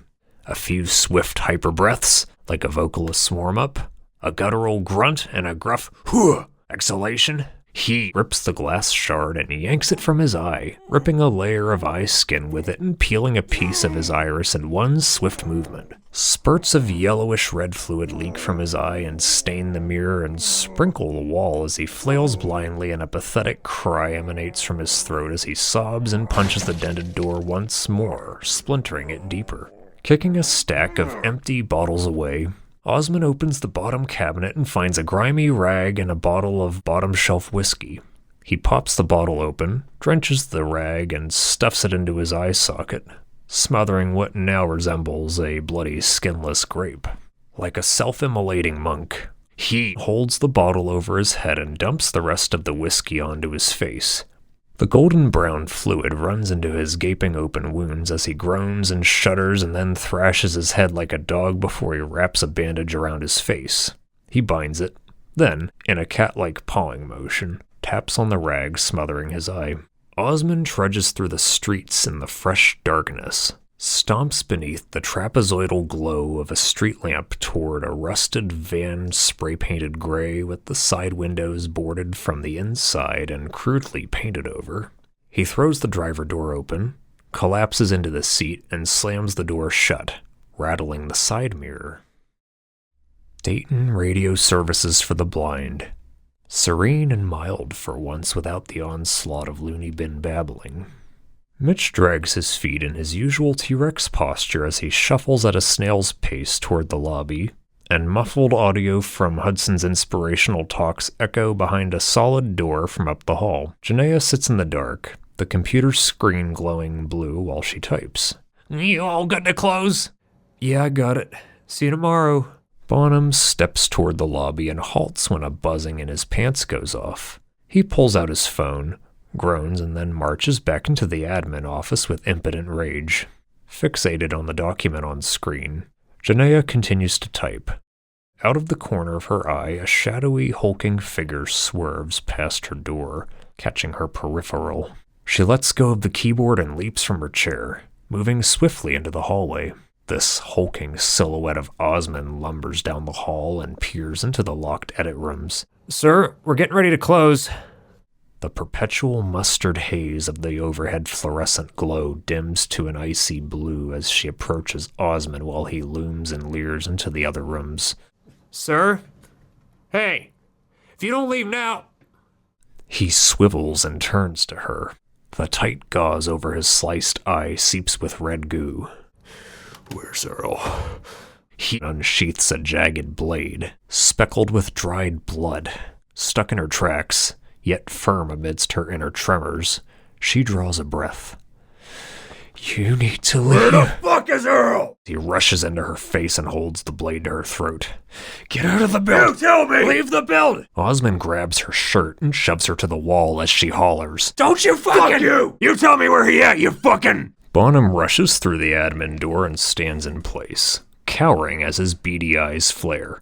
Get your fucking hands off! He hawks a load of phlegm and half-swallowed blood into her eye and runs the blade across her face, slicing her down her cheek and splitting her flesh, carving a gaping crevice as she shrieks and the blood pours down her face onto his hands. Shut the fuck up! He rips the blade across her throat as it tears her soft flesh and carves deep into her jugular, and a high-pitched wheeze emanates from her as she falls to the floor. A gallon of blood dumps from her throat hole. She tries to prop herself up. A soundless cry escapes her as her eyes fade. Unable to cry while drowning in her blood and sinking, Osmond glares down at her as slow, shuffling footsteps approach from behind. With one hand to the wall while the other taps a white cane, Hudson feels his way down the hall as if moving through a pitch-black room. He draws his .357 Magnum and shoots a load through Hudson's head, tearing it apart in a burst of blood and brains that spackle the wall. Wailing, Bonham flails his arms and rushes to the front door and plows past Mitch, who stumbles and plummets face first to the ground and smacks his head on the tile. Blood flows from his skull. He moans and cries like the failed reprobate he always has been. Osmond rushes up the hall and stops.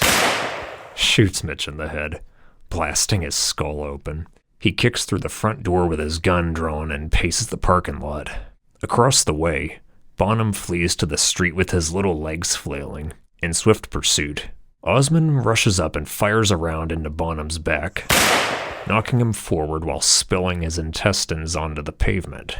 Gun still leveled. He runs over and stands above Bonham in the street. Oh, God. Where's Earl? Oh, God, he's at Chad's place. 860 Scorpio Terrace. They may have gone to Columbus, I don't know. Oh. Squealing in pain and wailing while holding his stomach wound as it leaks more blood and intestines, Bonham arches back and rolls onto the pavement as Osmond sticks the gun to his head and squeezes the trigger. The explosion booms in the night, reverberating off the pavement and brick buildings while blasting his face clean off, leaving a mushy puddle in the middle of his skull as his brains burst through the back of his fat head and paint the pavement in a swift explosion of gore. Osmond strolls away on foot, marching past the streetlights and vanishing into shadow. Pantheon 6. Chad sits in the palace chamber, deep in thought with his heroic permagrin on full display as he ponders their next strategy, while Earl, slumped and heaving on the couch, tends to his now bruised wounds as dark blood dries upon his hands and face. A buzzing erupts and a muffled siren wails. Chad pulls his buzzing phone out of his pocket and notices a strange message on screen. Active shooter alert. Gunshots reported at Dayton Radio Services for the Blind.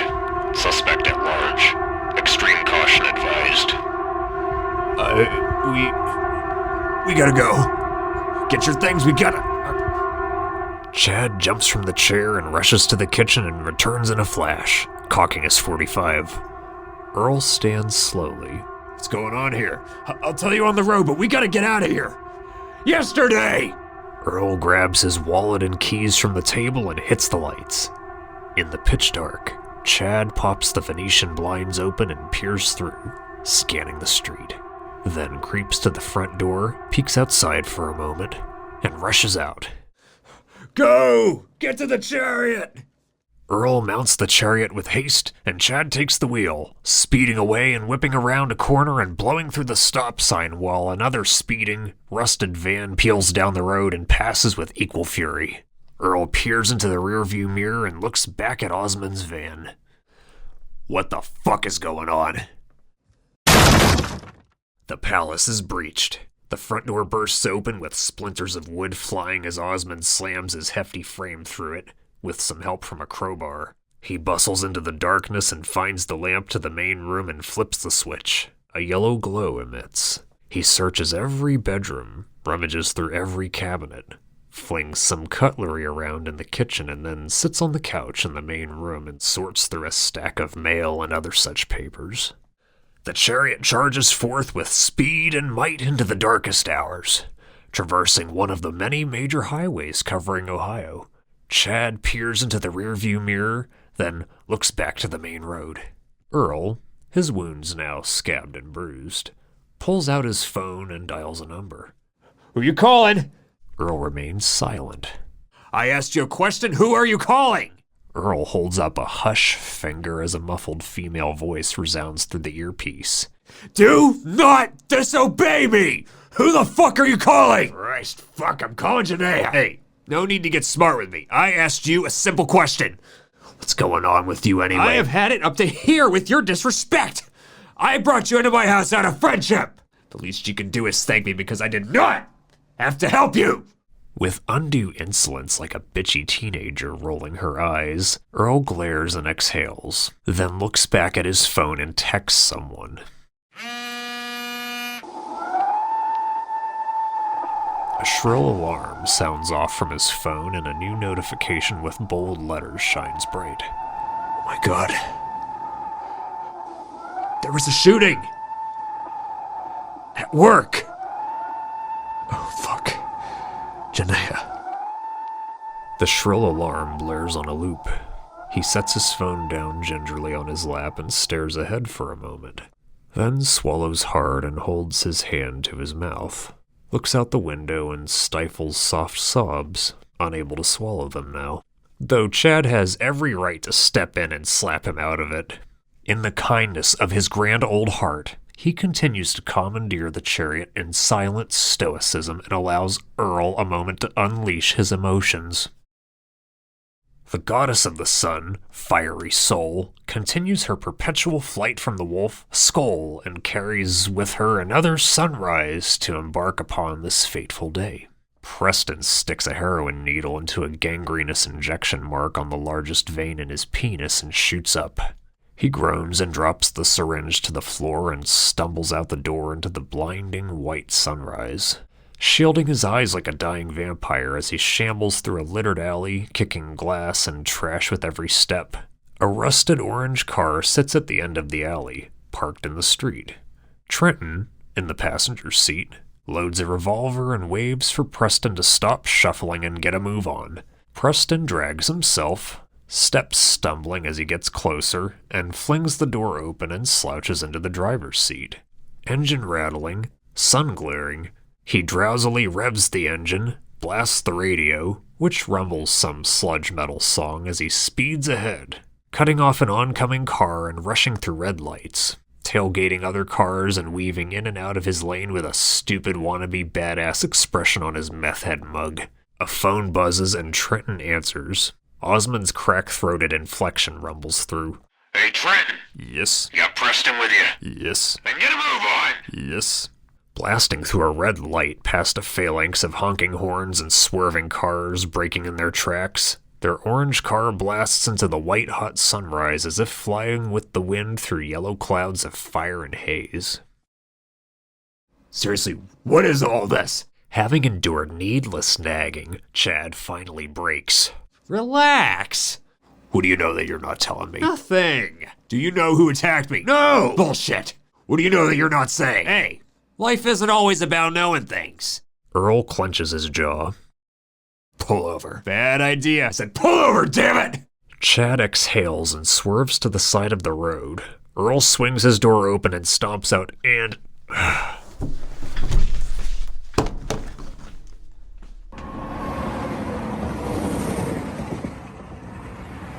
What are you doing? We have got to keep moving! You guys show me what the fuck is going on here! People are fucking dead! What is all this? Hey, look, I know a lot's going on. Don't you fucking tell me what's going on for me! Relax, man. A lot of people got it much worse. Shut the fuck up! We cannot stay here for very long. You tell me what the fuck is going on right now! Does this have anything to do with Roxanne? Who? Oh, don't fucking bullshit me. You know more than you're letting on here. What the fuck happened? Nothing! Just trust me. How the fuck can I trust you? You never fucking tell me anything!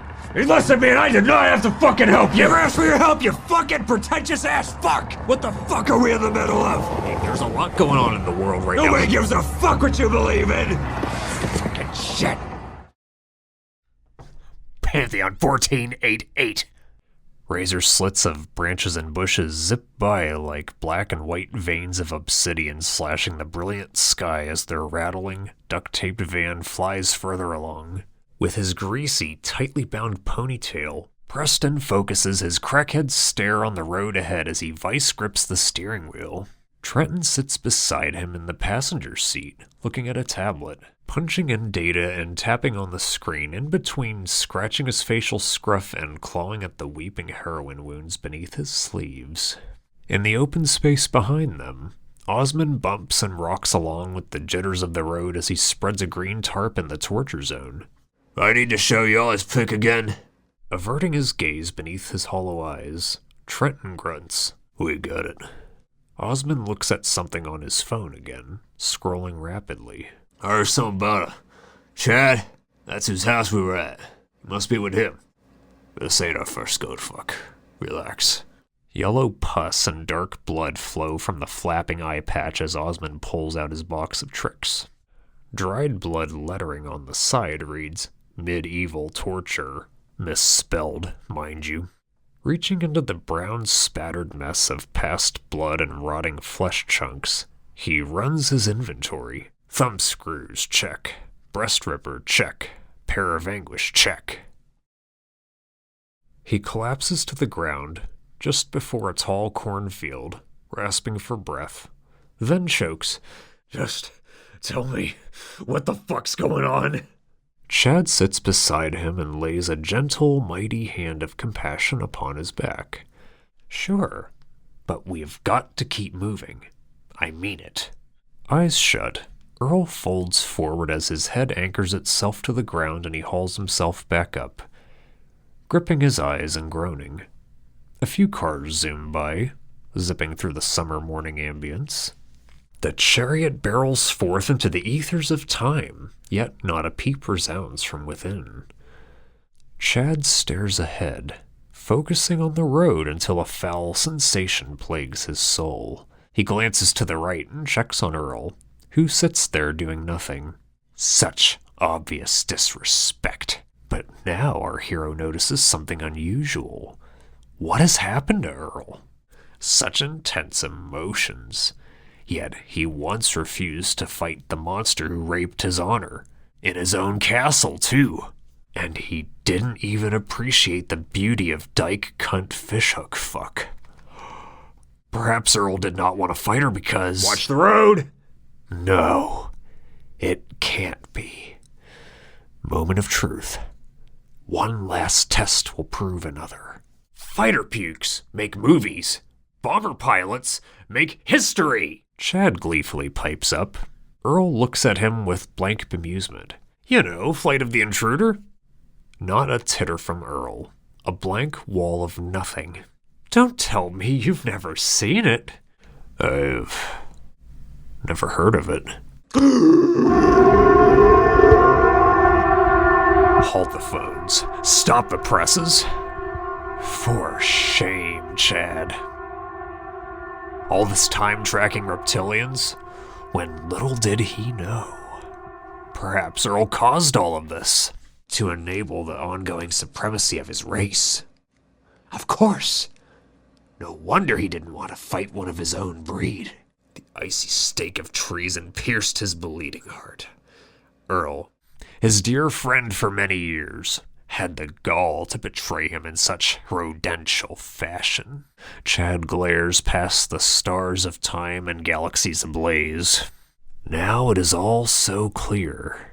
In the black and red feeding room, the hook-nosed reptilians drag a screaming blonde child to the altar.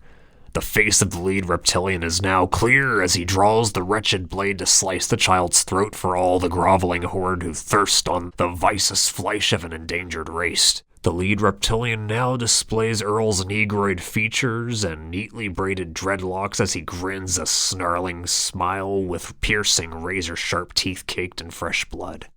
What are we waiting for? Just kill him right here. Nobody will ever know. It won't be the first time either.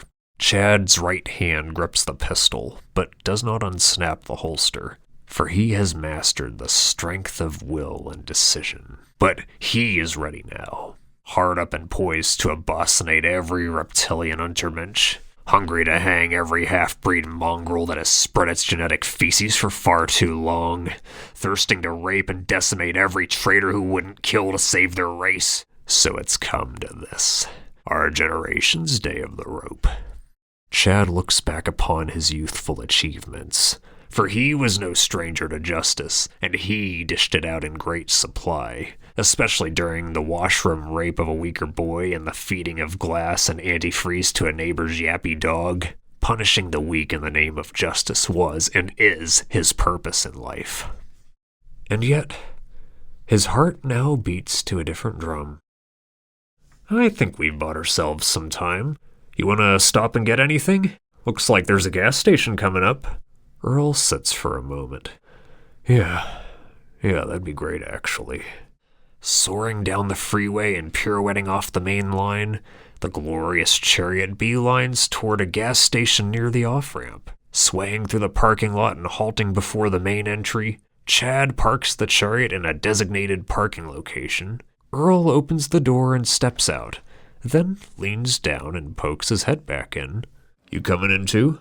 No, thank you. I am great. Welling with repressed tears from the internal roller coaster, Chad releases his firm grip from his gun and relaxes as he watches Earl take his fateful steps away from this story and towards a new finding. The temptation to spill infidel blood scalds through his veins, but he resists and desists. Chad's kind heart takes the reins once again, sparing yet another life worth terminating. He finally understands the white man's burden. Finis.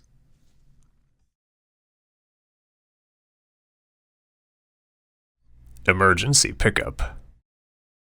Breezing through the aisles, Earl grabs a water bottle and a couple of power bars and a pack of beef jerky and approaches the coffee machine. A shrill squeal outside catches his ear. Through the front glass window, he sees Chad's rusted gray car reverse with a jerk and peel away, smoking rubber as it swerves and nearly rams a pedestrian who jumps out of the way and shouts obscenities. Earl drops the snacks and shoves through the front door, charging full throttle on foot. Hey! The fuck are you doing? The rattling engine chugs and roars as the car propels beyond sight. Another countless dot on the horizon. Wheezing for breath, Earl stands in place, hunched over and heaving as he looks around the flat mass of grayish-green fields and potholed highways extending for miles in all directions. A foreign land which might as well be another planet. Earl stands upright. Oh, shit.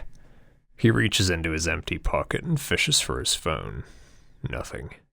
The familiar doorbell rattles as Earl slogs back into the gas station and shuffles to the cashier, panting.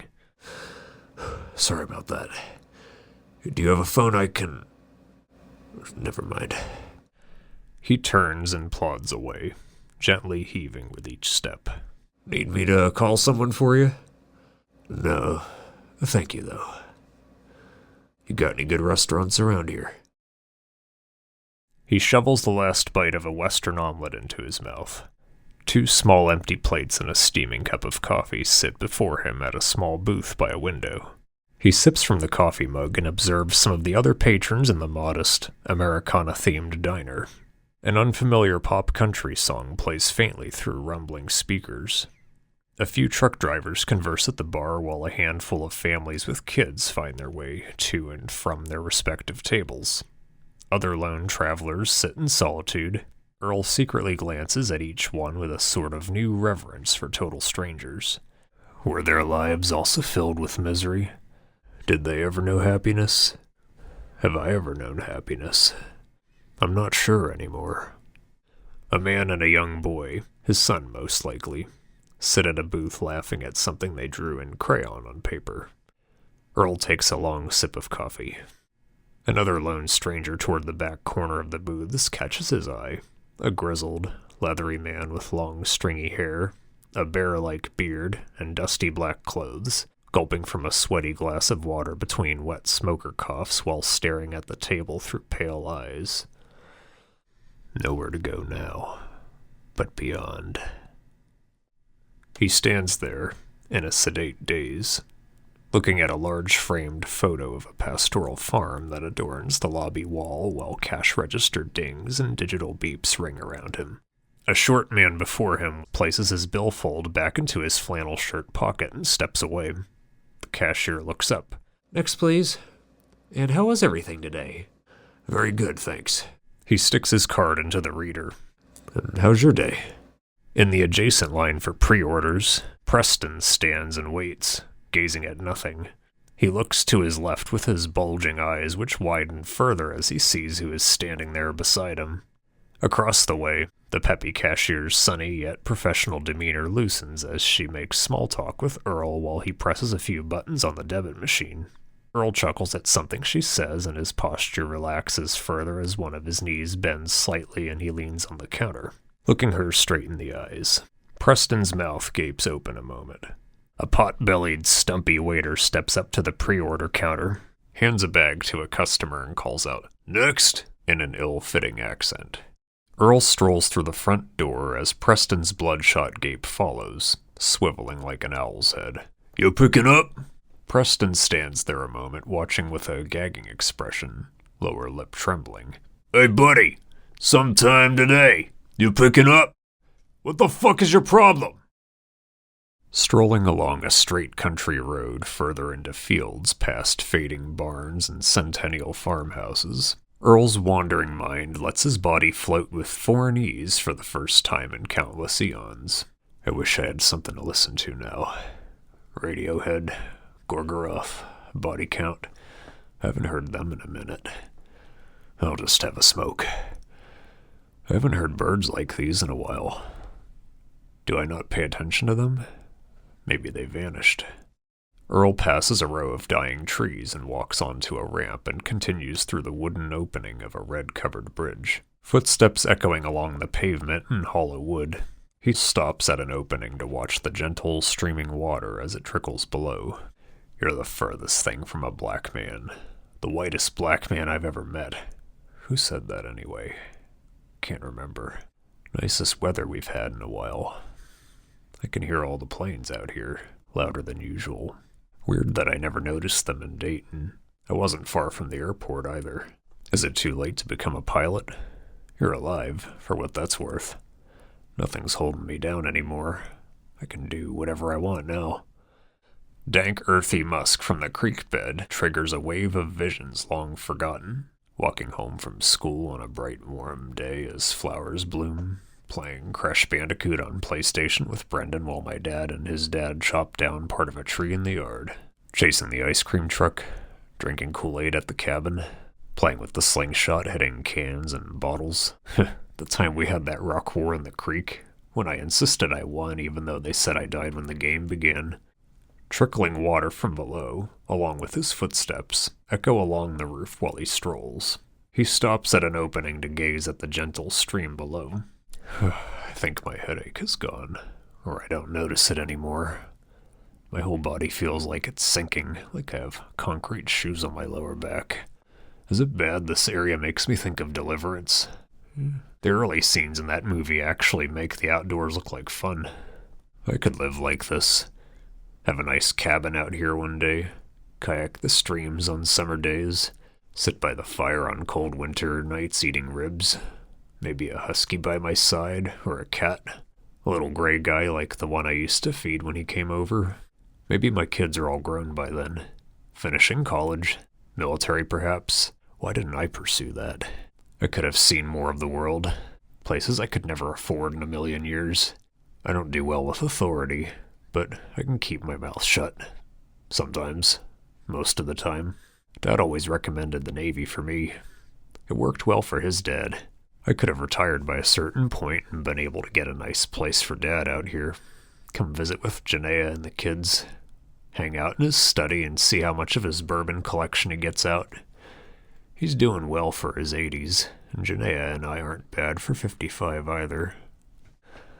A flock of Canadian geese fly overhead, honking from a distance while flying in a perfect V over the trickling river which flows onward out of sight past mud banks and bone-like branches sticking up through the murk.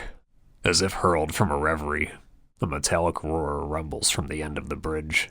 A rusty van, spray-painted gray like an apocalyptic war wagon, gleams its high beams, still blinding in the midday sun, revs its engine and pounces at full charge.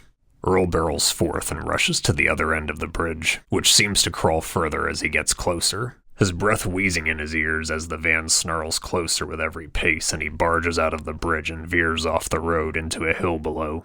Osmond leaps and tackles Earl to the ground and cracks a lead pipe into his skull. The rear door bursts open and Trenton rushes out and grabs Earl's feet. They hoist him into the back and seal the rear doors shut as the van peels off. They tussle about in the empty rear compartment. Trenton pins Earl to the floor. Osmond punches his teeth. Shut the fuck up! Osmond smashes his fist into Earl's throat. His gags and gasps drown his shouts as blood spurts from his mouth. The engine blares as they speed further into the ether, further from town with each passing mile. Osmond brandishes his large blade. Earl panics and squirms under the weight of the two men as they pin him to the floor, each struggle accentuated by the van's rapid twists and turns through the winding roads. Trenton unbuckles Earl's pants. Earl thrashes his head, straining to thrust his body from confinement. Osmond, punctured eye still weeping fluid, glares into Earl's eyes amidst his continuous thrashing. "You like killing white boys, huh?" Osmond yanks Earl's boxers down, exposing his genitals. His testicles crawl back into him until Osmond squeezes them and he screams as the burning ache in his groin slices his abdomen and he thrashes with his whole body. The van swerves around another bend, tossing them. Trenton grabs Earl again as Osmond struggles with the blade. A .357 snub-nose revolver flops sloppily in Trenton's waistband.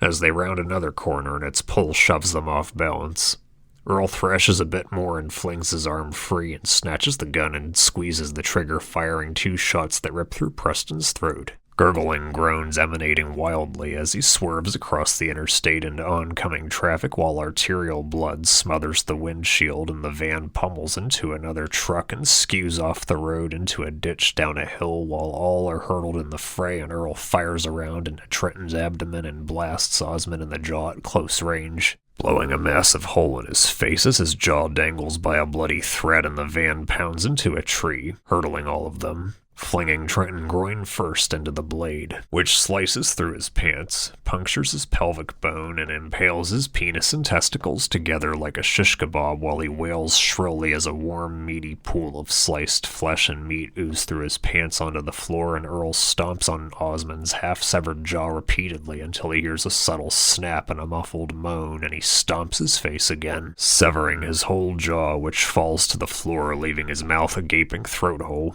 Frantically feeling around for the gun, no luck. Earl yanks up his pants, kicks the rear door open, and bolts through, throwing himself forward, limp running at top speed while blood wheezes into his burning lungs as he rushes through the trees toward the distant rumble of traffic, and a gunshot cracks and a branch snaps by his head and he zigzags while fleeing, as best he can, remaining an unpredictable moving target for Osmond, who trudges forth with the .357 in hand, leveled in bloody desperation while Earl drags himself up the hill and hurls himself toward the interstate, rasping while the jawless Goliath hurtles onward, his meaty facial cavern dribbling, his prey floundering in the distance. Just a few more yards. A semi-truck blows through and rips Osmond to the ground, shredding him like a grotesque water balloon beneath its wheels and splattering his bloodied remains along the pavement. Seeing this from afar, Earl utters a sigh and collapses to the floor, his eyes shut in sudden ecstasy as he catches his breath. Further into the forest, Earl limps through wooded dirt paths. He collapses again, more blood streaming down his bruises and scabbed cuts from the previous day.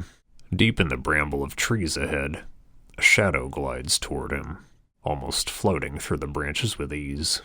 With a grunt, Earl presses his palm into a large rock and struggles to his feet, like an old man lifting himself from a bench. The shadowy oncomer brushes through another patch of branches and reveals its all too familiar form. Holy shit. Chad? Gliding forth with the pace of a nightmare lurker, Chad's eyes, nearly obscured by his pained perma-smile, remain fixed on Earl. Why the fuck did you leave me back? Scorching metal pierces Earl's liver as a warm gush falls from his abdomen. Chad stands there with his right arm drawn, gripping his .45 leveled straight ahead with a smoking barrel. Earl stands wide-eyed as a soft, delayed gasp escapes him. Another round fires and punches his left lung and knocks him to the ground. The explosion echoes among the trees and crescendos as Chad paces down the dirt path, out of sight. And the scorching lead in my stomach scalds my liver, and I rasp the deepest wheeze I've ever drawn, like pumping air into a popped tire, and the crushing agony sits on my burning lungs. Arms fade as I choke on hot blood and thrash and hack it out, and it fills again, burning deeper, the elephant on my chest, and thick, warm fluid gurgles down my lips and spackles my chest. Red, white, blinding, dizzying red, scalding, beaming red as the ground spins. Stuck in place as my neck pain fuses my body in place. Nausea, gagging on the watery spew that floods my mouth. I never got to see Germany, or even Yosemite. Thrashing, hurtling to hoist myself up, like shifting in a tight coffin that inhumes me, presses my chest, pins my arms. I never got to see what my children will look like. Doesn't matter. They don't exist. I want this to be over. The cave walls clamp down on me, and I strain to scream as the cavern rock seals my arms in place. Can't move. Dizzy. So dizzy. Throbbing head weighs me down. Guts burn, feel like eye sockets full of broken teeth. Red, more red, all red. Smothered I gasp as the brittle tree limbs in my horizon pump black blood and slither the green sky like cancer, spreading through the womb. And numbing milk cools the suffocating burn and spreads in my veins. Can't feel a thing as I'm blurring, drifting, floating. Palm trees encase me as I float on the warm, gentle waves. Circle in the sand. Warmth now, it's all warm and suspended animation. Above the beach, above the trees. Soaring without sensation, without fear, without pain. Blinding white. Blinding red. I'm scared. It'll be okay now.